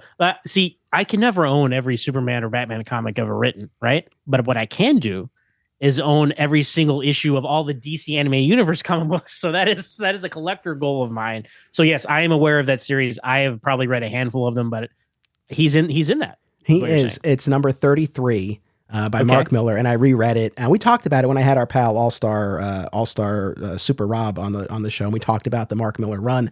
But yeah, he brought back Brad Wilson, an adult Brad Wilson, who throughout the issue is taunting Clark with his knowledge of his secret identity. It's very Kenny Braverman Conduit-esque. Like, well, that's why you like it. Of course. Yeah. I know your secret. I won't spoil the whole issue, but what it's a great issue because it brings back this figure from his past, but ultimately shows the compassion that Superman has for everyone, including his quote unquote enemies. And as far as how he ultimately gets around Brad thinking he knows his identity, I'll save that for folks to read it. But it's a great issue. And I mean, to my knowledge, I don't believe Brad has lived anywhere else other than these films and that issue. Actually, I think he pops up in another Mark Miller issue when they do a flashback or something like that. It's probably some sort of like name rights thing. Same reason you don't see like Max Schreck in a Batman comic book or something. Like they don't have to pay as little or big as the check would be. They don't want to have to pay people when they can invent their own character, like a Kyle Cushing, right? Because that guy is that guy. Like if he ended up with Lana, for example, or if Whitney didn't die on Smallville, that would have been Kyle Cushing, right? It ended up with Lana. His embarrassment at the end is kind of like a way watered down version of the diner revenge scene in Superman 2, which I love that scene in Superman 2. So I'm like, oh, you thought you were doing it again, didn't you? And it's like, of course, it's way more slapstick. Like he shows up at the hotel, he sees Clark giving Lana those rings. I hate you. I've always hated you. And then Clark kind of dodges him and like folds up a bed. Yeah. Springs him into a tray, into a elevator. I'm like, guys, again, the slapstick DNA of this movie, I do not like at all. And that is so present in that confrontation at the end. I guess what we get at the end and how Brad is ultimately dealt with for this time period, this film, and certainly Lester's sensibilities, it's fine. Yeah. But having read that Superman Adventures issue, I wish this is not the hill I'm going to die on. Like we need redemption for Brad Wilson, but it would have been nice if Clark had related to him or gotten through to him in some way. Like Brad, like you got to turn, like this isn't the right path. Like you got to, whatever. I don't know, something. It would have been interesting. Well, you know what? Say what you will about Superman 3 as we are doing. Gus Gorman, right? He's a normal dude. He does some bad stuff. Superman comes to his life, sets him on the right path. Like that's what Superman should do. That would have been nice to have Clark Kent do that for Brad Wilson, right? And if you have this more focused story in Smallville, maybe early on in the movie, like he sees Clark and then he finds out his secret, and then that plot line you're maybe talking about is in the background, and then maybe by the end they tie it all together. But it's like stock bully character hitting on the love interest of the hero. He's an annoyance. He has to be dealt with in a comical way, and they do it, and that's fine. But that's just it's very one dimensional, unfortunately. Very much so. So, like we're saying, the Smallville piece is the best part of this. We would want more of that aspect of the film. The villain piece, arguably the weakest. I feel somewhere in between is Evil Superman. It yields the most iconic scene from this film and one of the most iconic scenes in the franchise, i.e. the junkyard fight. It also poses some odd questions about Evil Superman and what exactly is going on. So shall we shift into that next? Yeah, let's do it. All right. I mean, I don't know. Just overall, what is your take on this Evil Superman? What is this synthetic kryptonite actually doing to him? We mentioned Smallville, and obviously that's always top of mind for both of us. And recently, as you know, like I rewatched all the Red Kryptonite episodes on Smallville, and there it's very firmly established that it lowers or removes his inhibitions. And so you watch each instance of that on the show, and it's fascinating to see at each point in the series that he encounters it, like what his want is, what his repressed desire is, whether it's more material, whether he's just horned up, whether he wants Zod to be this brother-like figure. You see it shift over the course of the series. And like I talked about when we did those discussions, when you get to that final instance in season 9 with Zod, you don't see as much of a shift between Clark and Red K. Clark as you had seen previously. Because I think at that point he was more living his authentic self and kind of being true to himself and not holding as much in and not holding as much back. But it's interesting to kind of check, like, what he actually wants? So here, Superman is exposed to this synthetic kryptonite, and it has this effect. I mean, how would you characterize the effect that it has on him and what it reveals about kind of his inner self? I don't think it reveals his inner self in like the way Smallville does, because like this Superman is he does have a heart of gold. This Superman, he's an innocent, pure-hearted guy. And this kind of turns him into a sleep. Like even the villains, they're like, it's like he's like selfish and a normal person, as they say. And it kind of works the way maybe Red Kryptonite did on Lois and Clark, where it makes him on Lois and Clark, the Red Kryptonite was more comic accurate, where it affected him differently in different times, right? So I know in one instance he becomes like apathetic. Yeah, he's like, he's like hitting on women and he's like being whatever, like that. So that more tracks with this version. And he's just kind of he's not evil Superman. He's like mischievous Superman. Like there is something fun where he's just like bored and just screwing around. Like he blowing out the Olympic torch is funny. Like the Pisa thing, the Tower of Pisa thing, I don't like, honestly. Like, why would you think to do that? And then to make that, of all the things, to make that what you end the film. Oh, look, he put the Pisa Tower back. Now the guy's mad again. He had to remake the models twice. He's mad.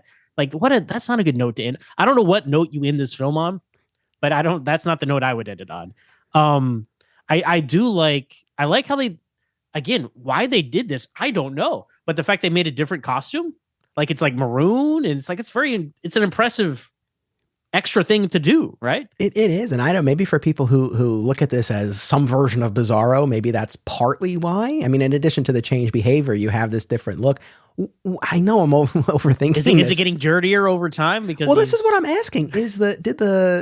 And I guess there's a lot that this movie allows us to just kind of chalk up to, well, synthetic kryptonite, because we don't know. Right. There are no rules. That's why it doesn't bother me, because there are no rules. But are we to assume that it's affecting not just his physical person, but the molecules of his costume as well? Or it's just getting dirty? From the planet Krypton. So that makes sense. Yes. Oh, yeah. Or he did an oil spill. Maybe that's why it's dirty. I don't know. You know what's funny is the Superman Returns costume, which is, some might say, the worst Superman costume. I might say that as well. I know when that came out, people were like, what is this, evil Superman? Because the colors, this maroonish, darkish color of that Superman Returns costume matches this one better. And I don't know. I don't understand it. And I think you guys talked about it in your earlier episodes here, talking about the series. And I feel the same way. This is more like science fantasy. Like everything with Krypton is like, there was some spiritual, mystical element to what's going on. So there's a lot of, and you and I are in alignment on this. Like, I don't like too much like magic stuff in my Superman, but that's clearly what's going on here. Like the spirit, it really is like the spirit of Jor-El more so than just recordings. And there is like how do I like everything to do with Krypton and something like that. So this is in that same realm for me. Like, I don't know. It's like some magic stuff, whatever. Like, but the visual presentation is great. Like he gets like a stubble. Like they put less black hair dye in Christopher Reeve's hair, so it's like brown. Like it's a very distinctive, memorable look, and his performance is I think is really good. Like you see, like it's like a meme now, right? But him like taking shots and flicking peanuts, like. But there's a reason these are memes. This is memorable imagery that they've imprinted on us, right? It's true. Honestly, when we got to that bar scene, at first I was rolling my eyes because it's like, oh man, they're asking us to believe like it's such this heightened moment. But when he starts flicking those nuts, I mean, that would be pretty freaky. Can this Superman get drunk though? Well, this is my question, because it seems like the alcohol is affecting him. Well, we know typically it doesn't. But once more, does the synthetic kryptonite allow him to now feel the effects of alcohol? Oh, maybe. Sure, I guess. Otherwise, he's just drinking it for the taste or because he thinks it's cool. I do feel, though, man, one huge missed opportunity. It breaks my heart. Like we're saying, how the real estate is allocated here.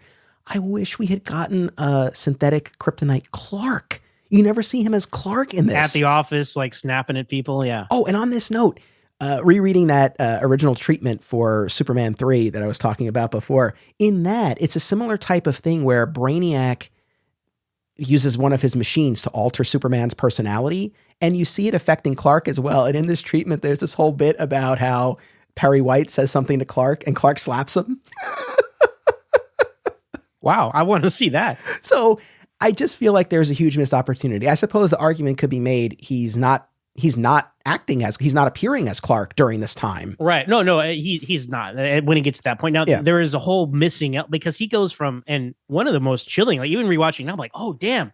One of the most chilling, unsettling scenes of the film is with him and Lana are at his house. He's going there for lunch after he came to Ricky's birthday party. Got the key to the city, which is something you could totally do a whole spin of story. Like Clark Kent got the key to the city of Smallville, but he was Superman. Like, it's fantastic stuff. Write a short story, comic writers out there, write a short story about that. But he's at Lana's house and they get a phone call. And she's like, oh, Superman, there's a truck. It's about to fall off this bridge. You better go. He's like, that's all right. I always get there in time. Let's relax for a little. And they sit down on this couch. Oh, and you can, while Lana's on the phone, like you see the synthetic kryptonite starting to sit in, like you hear the Phantom Zone. I'm going to talk about the music at some point. But don't let me forget. But you hear the Phantom Zone criminal music from the first two films, and you're like, oh, that means he's bad. But Christopher Reeve, like you can tell like something's happening to him. They add some eyeshadow to him. They do something. But Lana comes and he's like, oh, let's sit down. Let's relax. And so she sits on the couch and he sits like way too close to her. And he's like, it's not every day you find yourself alone with a beautiful woman like this. You're like, holy, like Superman, you're being really like aggressive, man. Like inappropriately so. And you feel so, this is like, you say evil Superman, this is like the evilest stuff he does because it feels so wrong to see this Superman in this situation.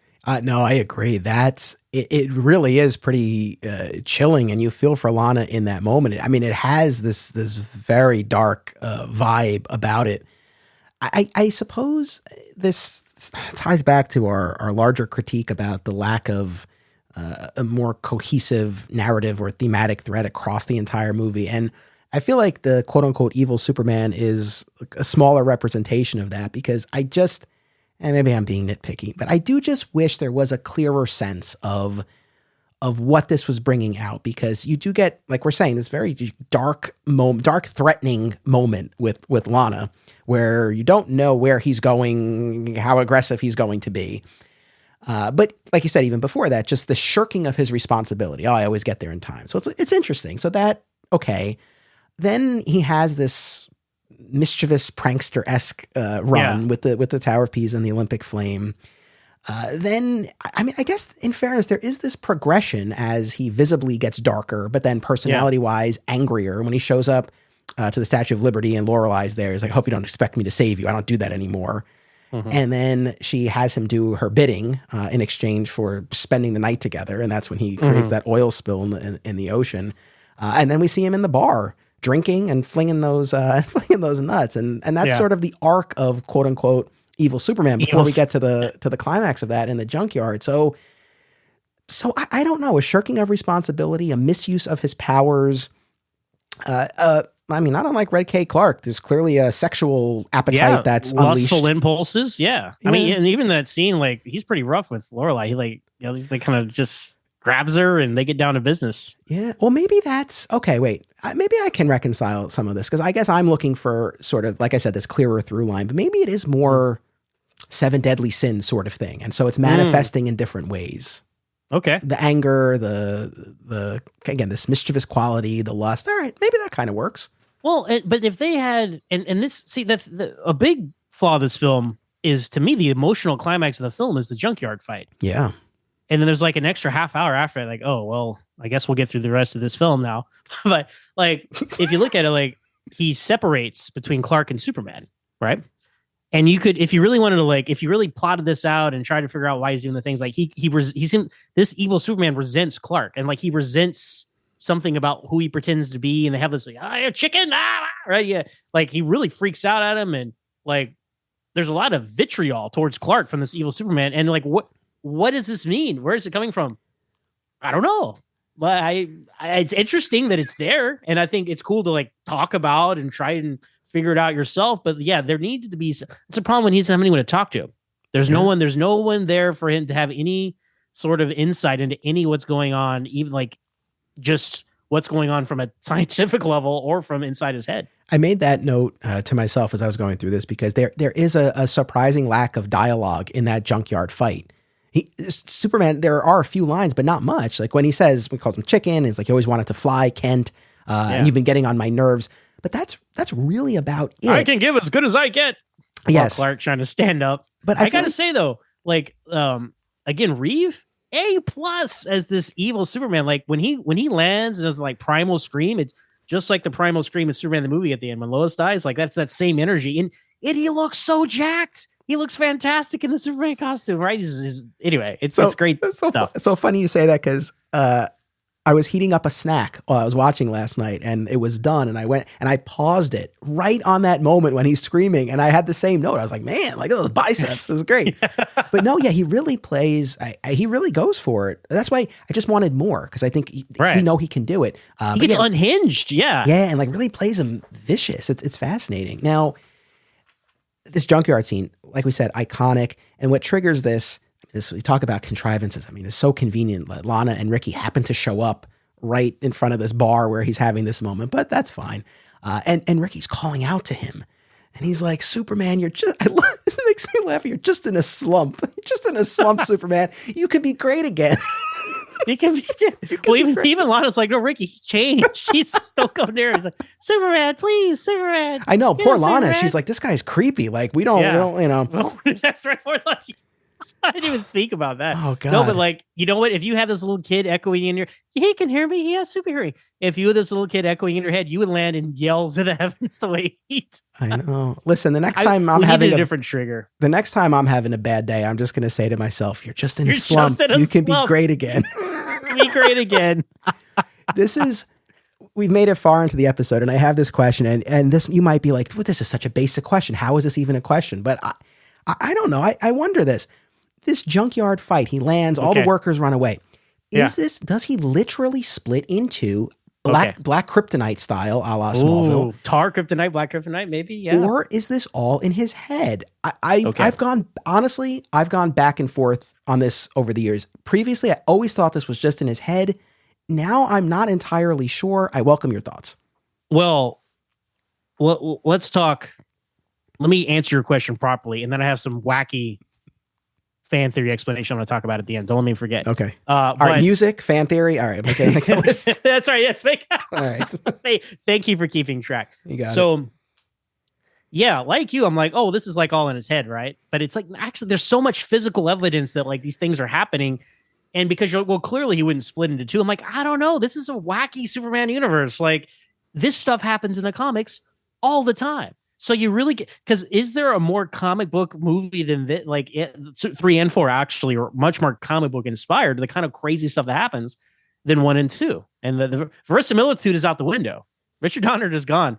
So I think, you know what? I think he really did split into two people. I think he did at this point. I think he did too, honestly. And that the physical impact of the fight is one of the things that I come back to. And the fact as well that maybe I'm reading too much into this, but at the start of it, where you have like that glowing diamond, on his head, and yeah, we've seen instances like this in the comics. Smallville is an example, with Black Kryptonite literally splitting them in two. Going back to the George Reeves show, this is a color episode we haven't gotten to yet in our rewatch, but he actually manifests this ability when he needs to, where he can split himself into two. So I don't know. I feel like audience, I will just like the time travel mechanics of the first movie. People will reach out to let me know what you think. I mean, in the end, I suppose it doesn't really matter. Just like the time travel, what's important is that it's happening and you're having this inner conflict. But I think it's literal. This is my wacky fan theory. Go for it. That I've seen talked about. So, I know where you're going. Go for it. Yeah. So here we go. So in Superman the movie, I know you guys talked about it. Like, he went back in time. Shouldn't there be two Supermen? Well, there were, and they were merged together. And this is those two Supermen being split apart, Anthony. That's why there's two physical Supermen, because this is the culmination of the time travel where they merged together when he went back in time. This is them splitting apart. That's amazing. Think about that. Well, and more examples. Superman Red, Superman Blue, classic Silver Age story that, of course, was updated during the electric era of the Superman comic. So there's enough precedent, well, both before and after this movie, of him splitting in two, where I feel like this might be. But I was saying to myself, like, am I dumb for even having this question? Because I don't. Do you see this debated a lot? Because I see the time travel thing come up a lot. This not so much. Superman 3 again. Well, that's true. One of the lesser regarded and discussed Superman films, but I'll tell you what, like Superman Cinema, that website and that message board back in the day, these are the kind of conversations that were had on a daily basis by like the same 15 people. God bless them, and I was one of them near the end.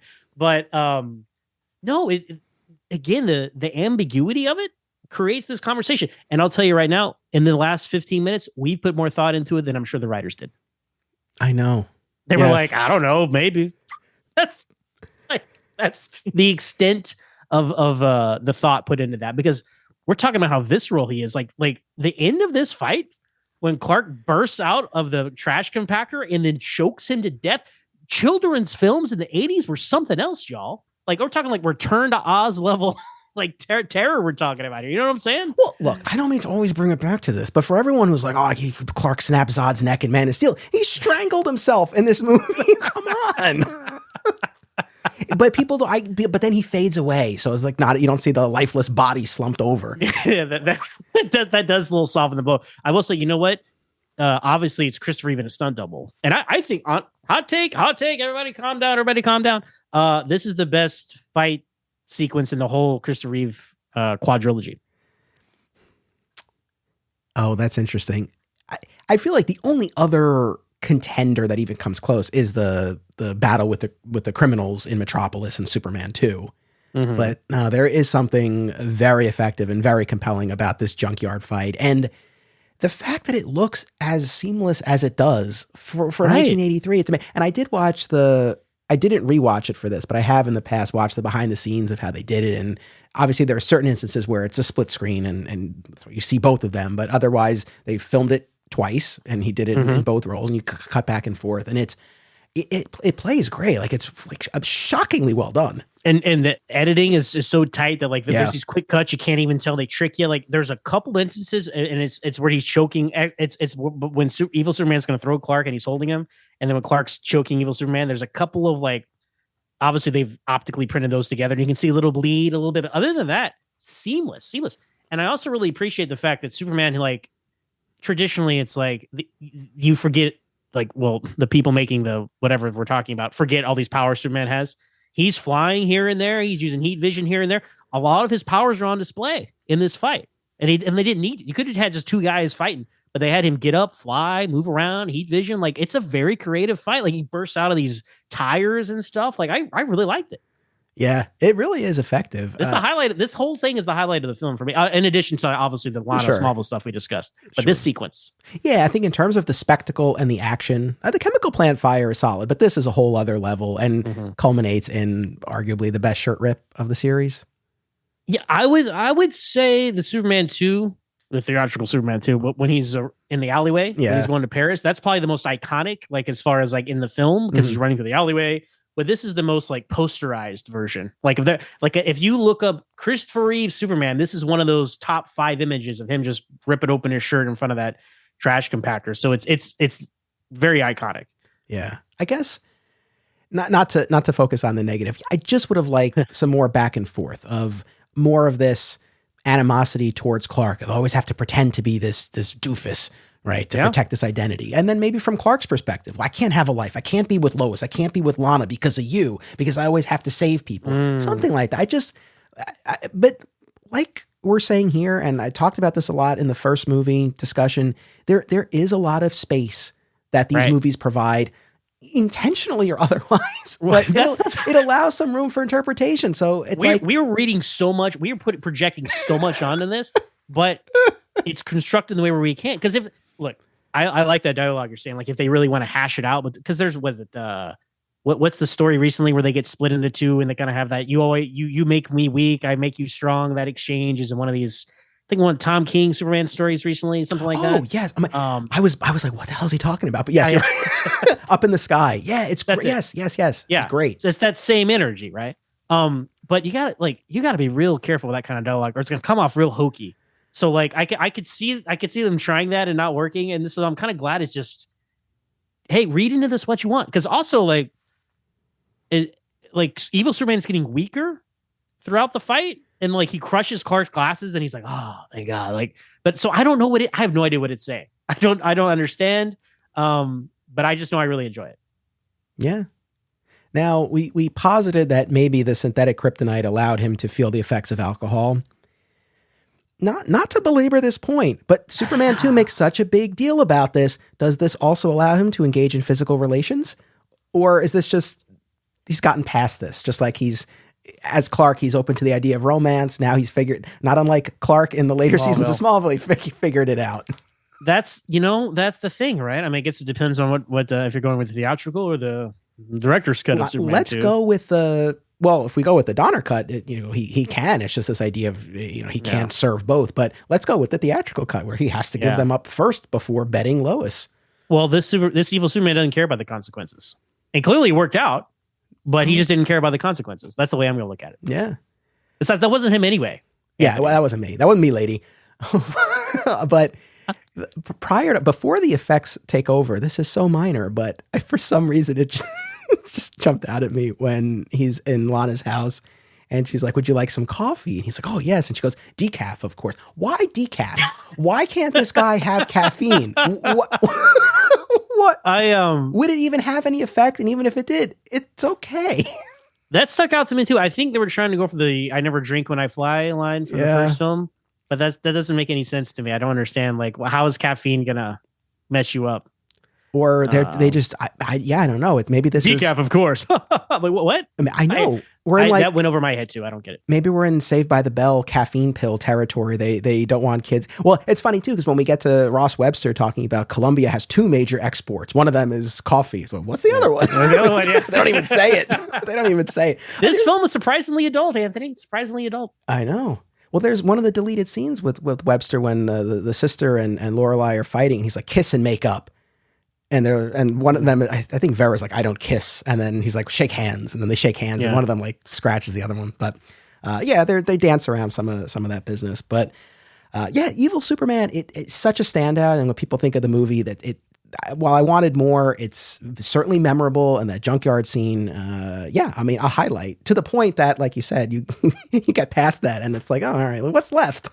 Right, yeah, you're like, oh, this now it's like, because Lana and Ricky are no longer really part of the story. They have like one kind of epilogue scenes at the end to wrap it up, and it's gets flowing into this nicely in our conversation. All that's left are these villains, All that's left are these villains. again, I like Ross Webster more than most people, I guess, because I like Robert Vaughn. I think he's fun. I think he is this combination of what Gene Hackman has been doing in the last two films and this post-crisis Lex Luthor. Like I don't know, maybe John Byrne, he probably will never admit it, but I think he read some Daredevil comic books about Kingpin and he watched Superman 3. He's like, I don't know, I guess this is gonna be Lex Luthor now. And like that's what he is. If you change, if you had never seen Superman 1 or 2 and you change this to Lex Corp and you call this guy Lex Luthor, you'd be like, oh yeah, that's Lex Luthor, wouldn't you? Yes, no, absolutely. I'm glad you got more mileage out of this character than than I did. To me, it just felt like Lex Luthor light. What the things that I liked, I suppose, about the villains. I like this bit about Lorelei being the secret genius. I thought that was okay. But why? I'm saying, like, why was that a thing? I don't know. It doesn't really have any payoff. I know, but I just I like that there was something more. I guess what I appreciated was that. Otherwise, maybe she would have felt too similar to Miss Tessmacher. So at least this was a way of, all right, there's like something else going on with this character.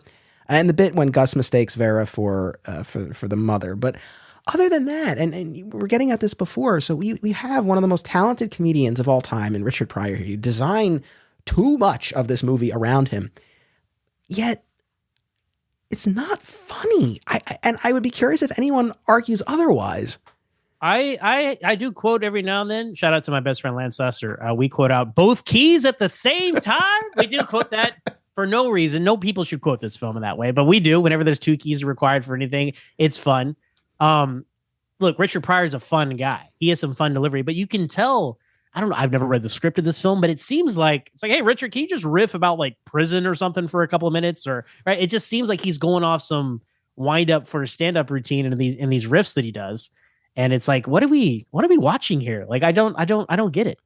The scene on the roof of the building with the skis was insufferable to me. And the deleted scene is even long. It goes on even longer. Well, you mentioned cutting out Superman stuff. Like in the deleted version, you actually see Superman do the stuff. I'm like, well, that would have been nice to, because you're kind of in a lull in Superman action there in the film. Would have been nice to see a little bit of that. So yeah. Superman's bad. I'll say he was. It's pretty good. Huh? I'm going to defend Ross Webster. All the other, you can have everybody else, but I'm going to defend him. All right, as a character, he's like a great wise man once said. I think it was Attila the Hun.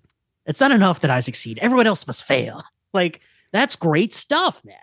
All right, I'm still not entirely sold on this character. I you know what it is too. I think part of it is like we've been saying in going through these movies, the villains. They are pretty one note. It's greed, it's revenge and power with Zod, and greed with Lex. But the performances are so compelling, and there are these comic book characters we have this affection for. There's that connection point. Here, it's like once again this greed. He's just greedy, and that's really it. And I don't know. I don't find as much to kind of. I don't know, man. But aren't there people in real life that are just greedy? Well, and I know. That's true. It's the 80s, man. Greed is good. Very true. And we're at the point here talking about the villain. I have the greatest number of complaints about this. Yeah, of course. But this notion that Gus is this computer programming savant. Now, doesn't work that way. It's between that and the weather satellite. The satellite that can control the weather. This was very prescient as far as the things that might be talked about. I had that in my head as I was watching it. But I'll cut them slack in this respect.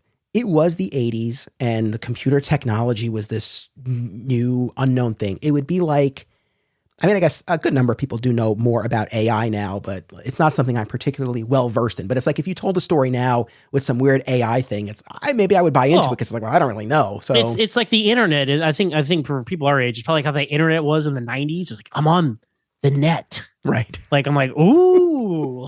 It's like so in the 80s, computers were magic, man. You had like war games and you had weird science, and it's like anything's possible with computers, and that like again.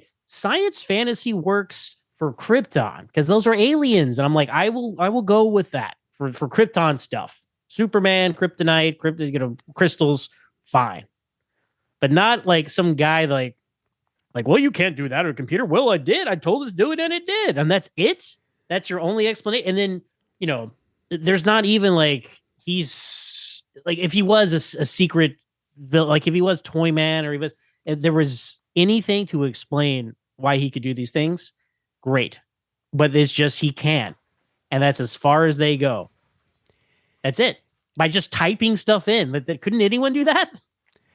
I know. It's like this computer program is not the sort of thing where it's just like he just knows how to do it. It's like, no, that's not how it works.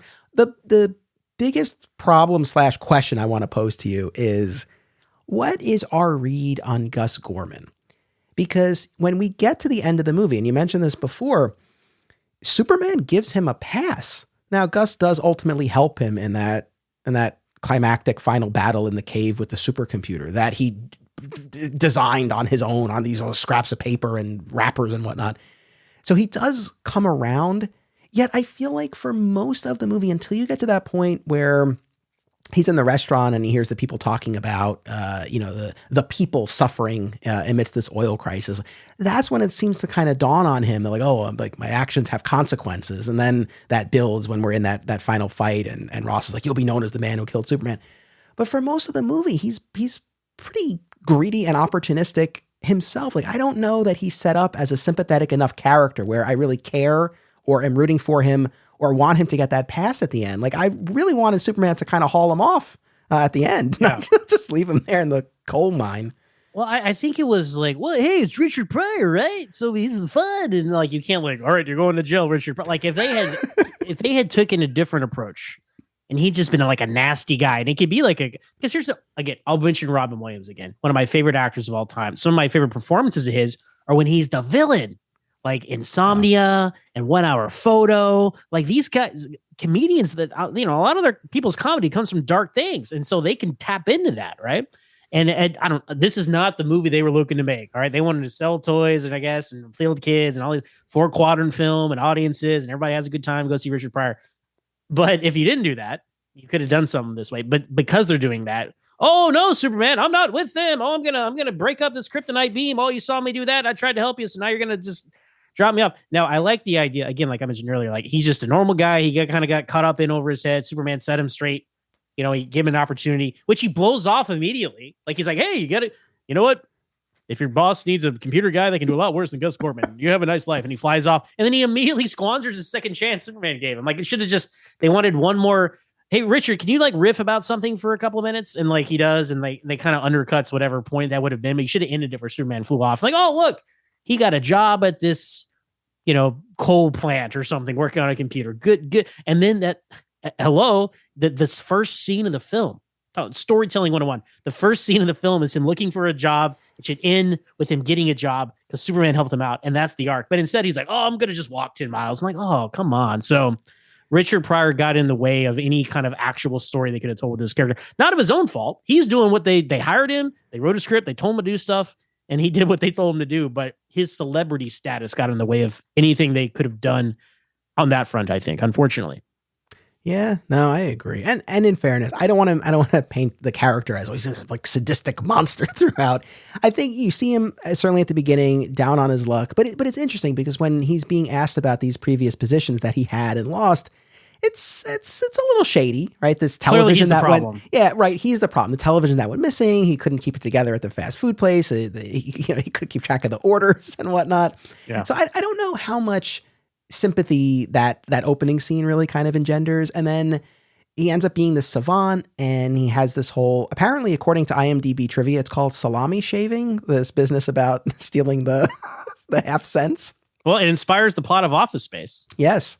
As they reference Superman 3, a direct inspiration for that. So, and they're, once again, in defense of the character, he's not looking to hurt anyone. He sees this opportunity to collect all of this money that's otherwise just kind of floating out there. And then once he's caught by Webster, then he's pulled into this world. And I guess he doesn't have much of a choice initially, but then you do see the greed take over. Cause when you get to that one point, it seems like I guess it's the business with the oil tankers. Maybe it's at that point where he's like, hey, and you think maybe he's going to have some sort of come to Jesus moment, but instead he's like, I want my piece. Like, where's my taste of the action? So I don't know. I guess maybe had he been more antagonistic or more sympathetic. I guess I just found him grating, to be honest, and I just was not on board with this character. Well, so much of his comedy. Oh, look, I flipped the switch on the door and I'm on the other side of the door now. I'm like, that's anyone could do that. You could have hired anyone. You didn't need to hire Richard Pryor to do that. I don't know. It's rough because like, yeah, he's a celebrity, and in theory, they were like, oh man, if you combined, it's like, look, Joker made $1 billion. If we get the Lady Gaga audience and the Joker audience, we're gonna make $2 billion. It's the same. It's a very different situation, but it's kind of the same logic. You're gonna tap into an audience who you assume wasn't there to begin with, and you're gonna double your profits. But no, I don't know if it was diminishing returns about the Superman, because Superman 2 was great. I mean, we all forever we'll debate which version is better and blah blah blah blah blah blah blah blah. But at the time, that was for 20 years, people said that was one of the best sequels of all time, and I still love Superman 2, right? So when they come out with Superman 3, it's kind of surprising that, I mean, well, if the film was good, I think it would have reached the success of Superman 2, because as we know with these big comic book movies and franchise movies, it's the repeat viewings, the word of mouth. That's what gets you the super success.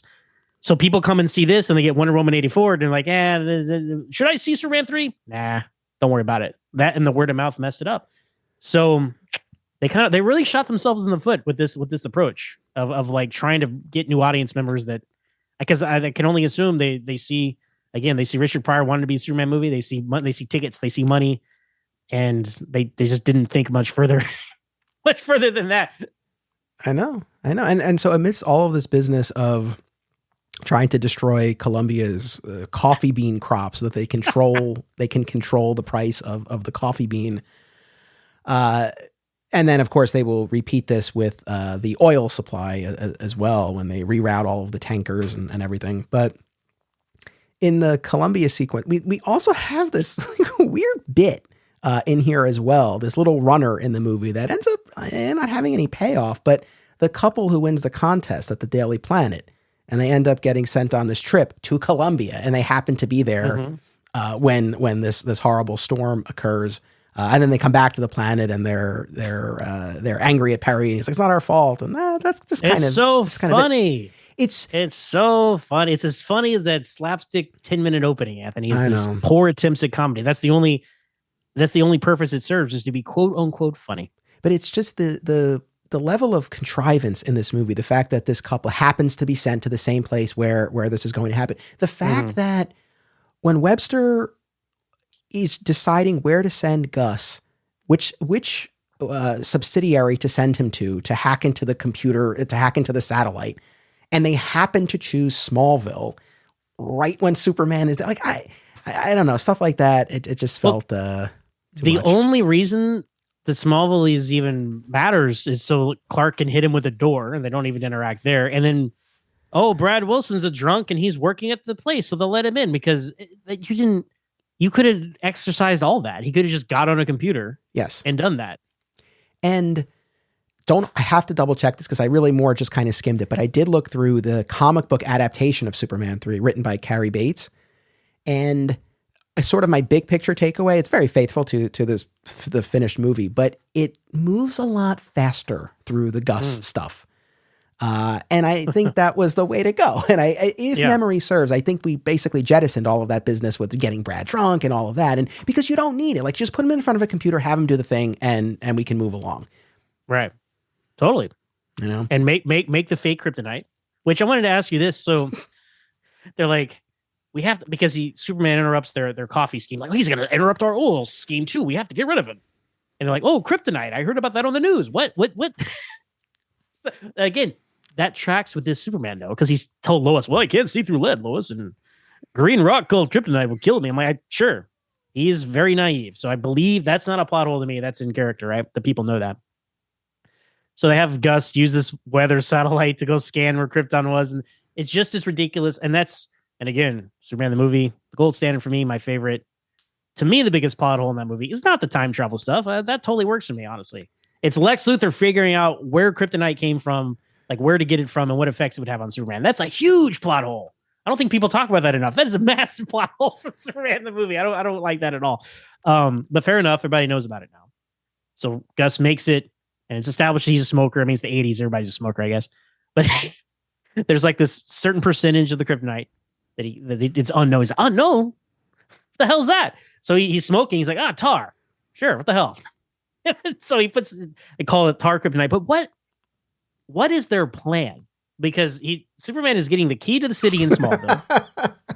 They send Gus Gorman up to do, hey, Richard, can you do like a riff on like plastic or something for like a few minutes? Oh, well, okay, sure. All those seats you're sitting on. Like it's a very not funny monologue about plastic and all that. And he's posing as some general. He's like, the U.S. military thanks you, Superman. By the way, they keep talking about the Eastern Seaboard. Where is Smallville? Is it a small town just outside the city? Oh, no, it is Kansas.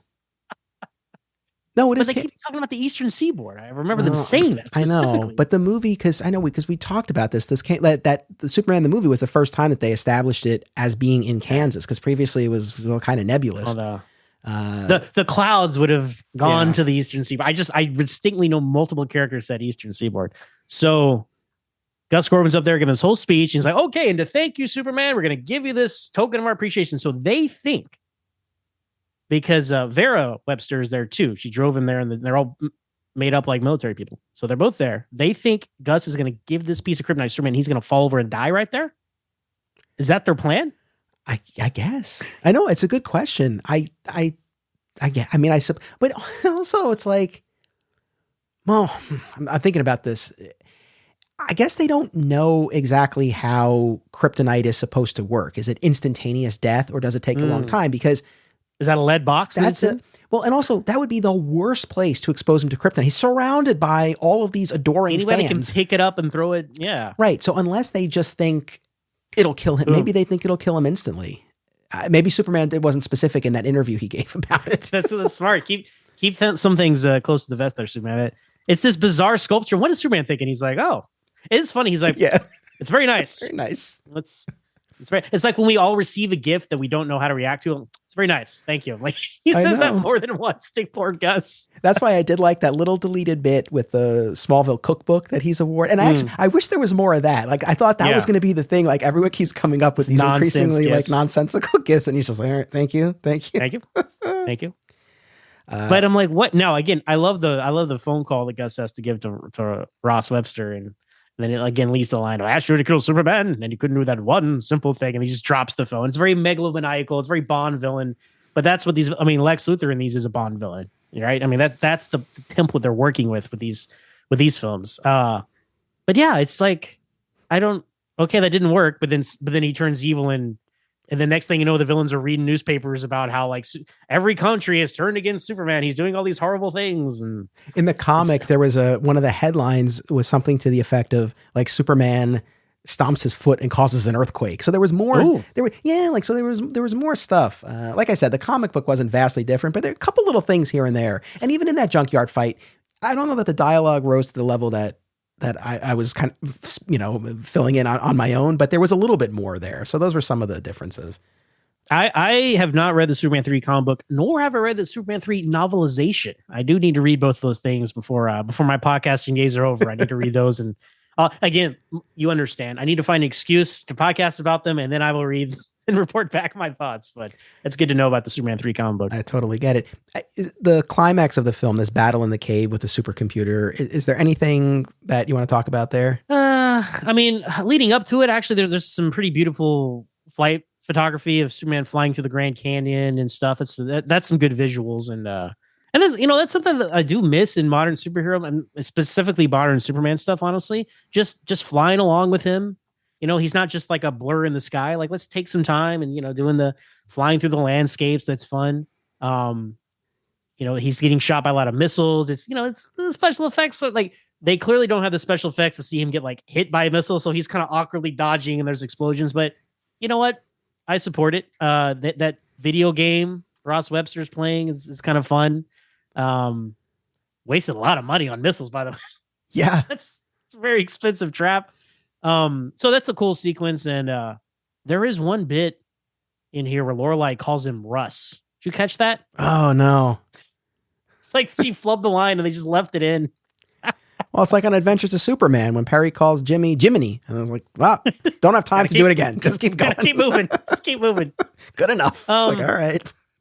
So yeah, they set up the Chekhov's gun of the acid earlier, and the computer won't. It's like, oh, this is perfectly harmless until you heat it up, and if you heat it up, it's going to eat through anything, right? So I'm like, well, there you go. So he goes and he gets it. Now, let's talk about the cyborg for a second. Yeah. They turned Vera into a cyborg. That is terrible. Were you similarly? What age were you when you first saw this? Did it not affect you? Yeah, I mean, because again, I feel like I saw these movies in relatively quick succession. I mean, I was between 5 and 7 as best as I can remember when I saw the first one, and I don't think much time passed.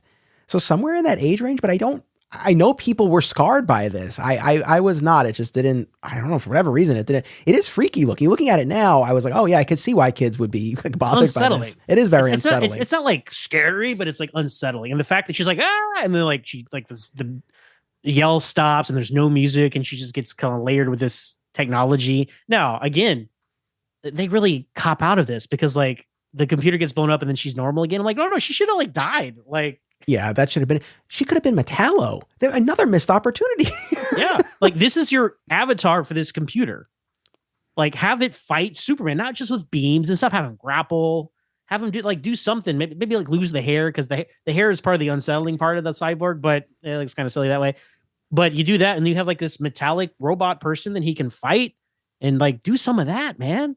Also when they shoot the air bubble at him, he's running out of air. I see the Superman fly in space all the time. What's the No. How is that a problem? Maybe, I don't know. Maybe he was just panicking. And maybe he was just so caught off guard. I don't know. He didn't hold his breath. And then the computer gets kryptonite right the second time around. Like, oh, okay. Yes, this computer, it can just do anything, but it didn't account for acid. No, it didn't account for acid. So yeah, it is, again, Superman was, as we joked about, he was being so cold and hardcore with it, like more so than any villain I've ever seen any Superman be. To these people, he's as hardcore as Henry Cavill was to Lex Luthor and BVS. I'll take you without breaking you. That's more you deserve. That's the same energy of Chris Reeve here when he comes in and talks to these guys. So computers become self-aware, start to take over, all this stuff going on. Like Superman's like he leaves the cave. They're like, Superman, don't leave us. I know. I was like, they're probably like, he's gonna leave us here to die. I would think that too if I were them. Well, that's his move, right? In Superman 2, he's seemingly retreating. He flies away to the in the Battle of Metropolis. This is his go-to move, signature move. But thank God he didn't reverse the rotation of the Earth for the third straight film. If you count the Donner cuts, that's not what he does. He goes and gets the acid. He brings it back. Missing special effect alert. Clearly, he's supposed to bring this acid in and heat it up with his heat vision because he gives it this look. Chris Reeves gives it the heat vision look. But there's no heat vision, right? But it starts to bubble and heat up. And I did like, how do you visualize a computer fighting Superman? Like, I thought that was pretty cool. Like the cables coming out and strangling him. Like, I actually thought that was pretty effective. Yeah, it was solid. I guess, like we said, I think the problem is it all feels anticlimactic after that junkyard battle. But in and of itself, I think it's solid. And we've mentioned that the chemical plant fire a number of times, but I guess the two main things that I just wanted to circle back to, the costume change in the back of the police car. How do we feel about that one? Oh, I love that. Yeah, it's fun. And just visually, like they composite everything just right, where you see a fire on the windshield. So there's no like freeze effect of like switching the edit or anything. Like Chris Reeve goes in the car as Clark Kent, comes out the car as Superman. It's seamless. And of course the cop in the front seat's like, nah, like it's classic superhero stuff. I was really wild. I was like, okay, can you see? And it looked great. And I watched this on 4K because I bought that 4K set and I'm watching it and it looked great. So maybe this is unfair, but it bothers me that he doesn't even contemplate using his super breath on the acid. Why is this not even considered? Or is the idea it would be too powerful, it would blow the acid everywhere? Maybe. Because it's just like it seems like you have a very easy way, but this leads us to the famous or infamous, I like it, when he freezes the lake and carries it. And then we would get that redone on Superman and Lois in recent years. It's okay. Like visually, I'm like, like it's like I can tell you just to cut out a picture of a lake and just like the physics. I doubt the physics of that. But that's fine. And I do like the firefighter guy. So he's like, that man's a miracle. Like I like and I guess Richard Lester was trying to tap into this, the everyday person in this crazy world. Like there's enough of that here. you know, and he's like, oh, we're supposed to have water. Like I felt the desperation of these guys Yeah. in that chemical fire sequence. So Yeah. for what it's worth. I agree. You wanted to talk about the music? I did want to talk about the music. So like, Ken Thorne got an impossible assignment where it's like, hey man, can you just do what John Williams did and nothing else? Don't change anything else. And he's like, you sure you don't want me to write anything else? No new themes, no new music. He's like, okay, I guess I can. And yes, there is like a sort of a love theme with Lana and like I think Ricky, and like there's a little bit of that. But it struck me like, first of all, there's no evil Superman theme. It's just, oh, we'll use the Phantom Zone theme from Superman 2, which is its own problem because clearly had John Williams come back for Superman 2, he would have composed a proper full theme for the villains instead of these tones, right? Which work really well on Krypton, like right. But Ken Thorne just uses those in Superman 2 again and again and again for the villains. And then we're here using it for Superman 3. Now, those were evil Kryptonians. He's evil Superman. I get it tracks. Like logically, I get it. But like the reuse of all the music, like I can hear the cues because I listen to these soundtracks a lot. The helicopter rescue for Superman the movie, that's in the chemical sequence. Like it's again and again and again. And it's like, it's a shame. But I'm sure he was given the direction, do that, don't deviate. Which is why, you know, next time when you're talking about Superman 4, that's a fantastic score. Alexander Courage, like Nuclear Man theme, Lacey theme, like all these great themes. Lex Luthor theme comes back. Maybe I missed it, Anthony. Do they play the Smallville theme from Superman the movie in this movie where we go back to Smallville? Because I certainly don't remember hearing it. If they did, I did not clock it. What a missed opportunity. You can only use know. these themes and you didn't use the one that made the most sense. Anyway, so that's my point. It's disappointing. I mean, when they play the Superman fanfare, I'm like, yeah, there it is. Great. But outside of that, it's unfortunate that there's no variety. I hear you. And this is as on my other shows, I'm winding down Adventures of Superman season 2. I've run into that as well there too, where it's this great package of music in season 2 and it's epic. But when you hear it episode after episode after episode, after a while, it loses its effect. So Yeah, it does get a little tricky there. I have one last question, and then we have a pair of listener questions to send us out. My question is, like, obviously Annette O'Toole does not come back for Superman 4. It is not referenced. She ends this movie as the new secretary, and she's sporting this diamond ring that Clark has given her that Superman crushed from the coal. What do we think happens there? What's our headcanon for? Do they have any kind of relationship? Like, what happens? well, you mentioned Superman crushing a coal and giving Lana a diamond ring. So shout out to Smallville, 100th episode Reckoning. Same thing happens on Smallville. And as you found out yourself, and I found out rewatching the show with you, Adventures of Superman is the blueprint for everything, by the way, because he's doing that in all kinds of episodes. There's even, and I don't want to get too far off topic, sorry, but like there's a scene in the episode with like the pirate ship. Yeah, where Lois and Clark fall in the water. I'm like, this is just like Superman 2. that's yes, yeah. So anyway, clearly those shows influence these movies more so than I think any of us thought, because we weren't living and breathing those shows like we were in the movies. Now, with Lana, I mean, obviously they put no thought into that. They're not gonna bring back Lana Lang for Superman 4 because she was in Superman 3, because that was kind of its own. It's not like it ignores Superman 3, but it's clearly like that's a non-entity. Like that they took no cues from that whatsoever. I think the only reference is maybe they, and like in the wall, there's like a newspaper like Chemical Fire. Maybe I think it might be there. Keep an eye out for it. I will. But yeah, I would have wanted that because you expand the cast. That's more. But then they brought in a new love interest, so that's another reason not to bring her back. So I look in universe. She worked there for years and then moved on and married Pete Ross or something. I don't know. Like that's. Hashtag justice for Pete Ross. Justice for Pete Ross is coming. Stay tuned, everybody. Why is there's no Pete Ross in these movies? Come on. I want to see him managing an IHOP, Anthony. At least that. Give us something. All right. And then we have a couple of questions. These are fun questions from one of our patrons, Logan Crowley. So these are just general big picture questions. He says, if you could recast one actor from the original series, who would you pick? He said, I've personally always been fascinated by Stockard Channing as Lois Lane. Her screen test for the role was fantastic. I know I'm really putting you on the spot here, but just curious if anything kind of jumps out at you. Oh man, that's a tough one. Okay. Can I talk for a minute here? This is a longer answer. It's all right. So I've really come to appreciate the Gene Hackman Lex Luthor. Gene Hackman is one of the greatest actors of our time, and he brings so much to our time. Of all time. That was unintentional. I was a couple seconds too late, but we got there. That was actually unintentional. I didn't mean that. He really is, and I think what he brings to Lex Luthor like elevates, what the Bond villain on the page that he is, and I feel like he gets better with each successive movie. Like a lot of people say, he starts out great. I think Superman 4, hot take alert, might be he might be his best turn as the character because he's doing a lot more. Take note, Superman Returns. He evolves beyond the land scheme stuff. He's doing all sorts of comic booky things. He's working governments against each other and growing supervillains in a lab. Okay. So I love Gene Hackman. Again, one of my favorite actors. All that to say, Telly Savalas as Lex Luthor would have been fantastic. He looks just like him.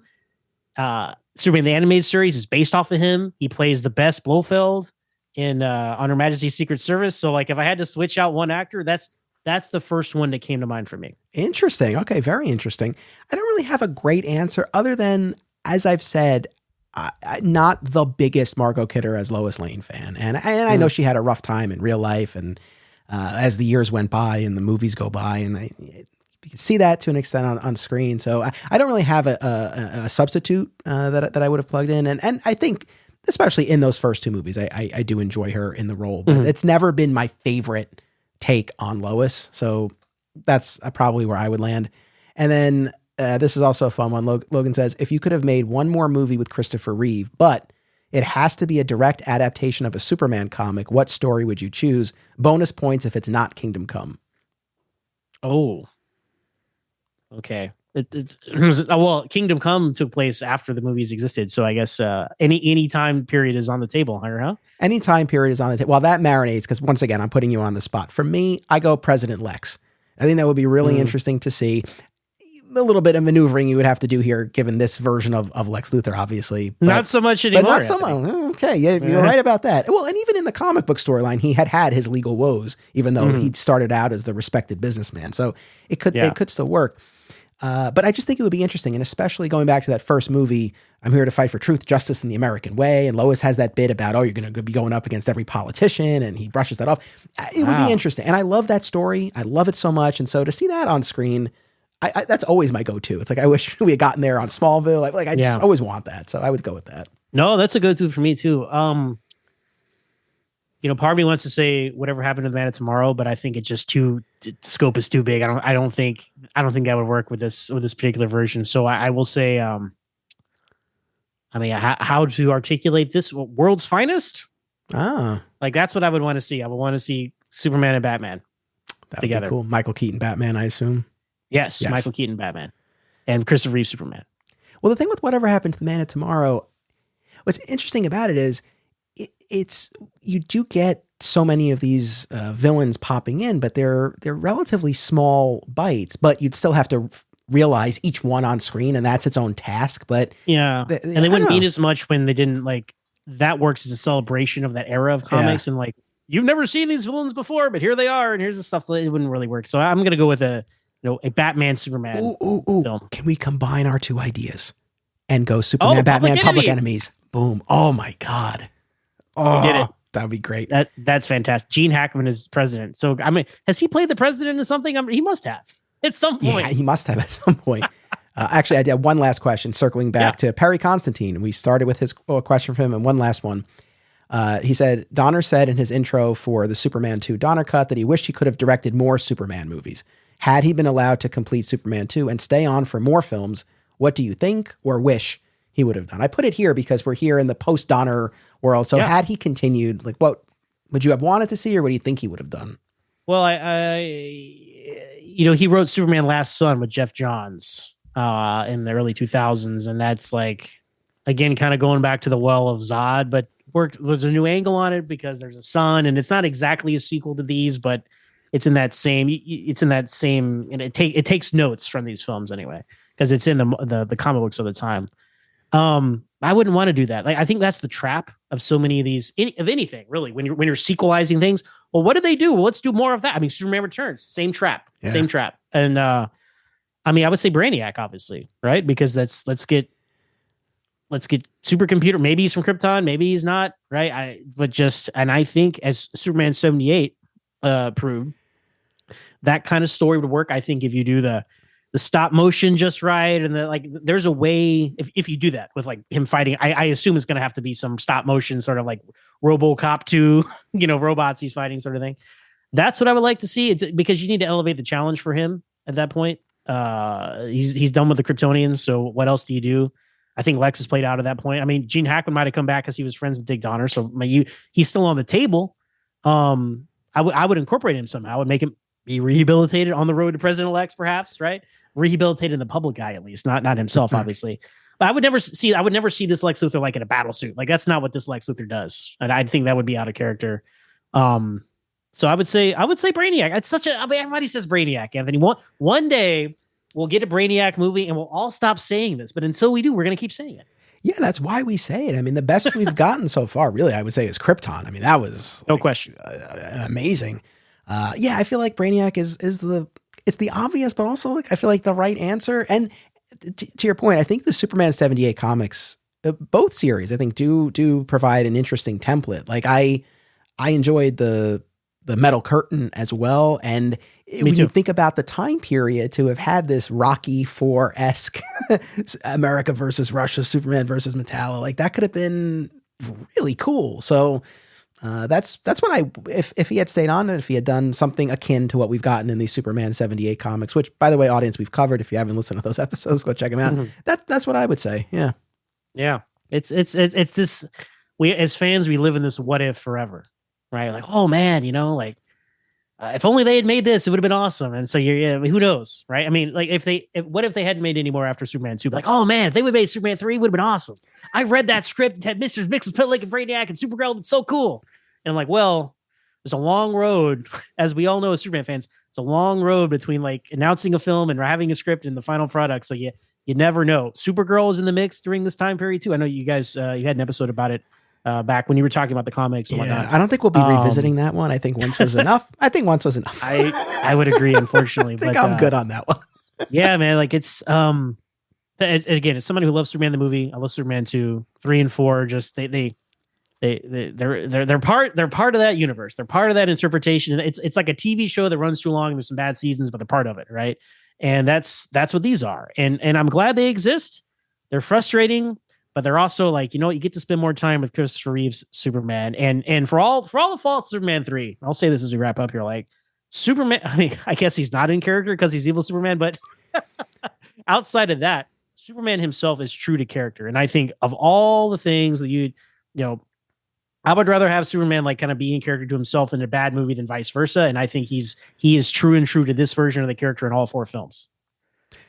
No, fair enough. Yeah, no, I echo all of that. And look, they lend themselves to fun, interesting conversations. And so I'll always be grateful for that, if nothing else. So what would you like to share with folks about Always Hold On to Smallville and your wider podcasting efforts?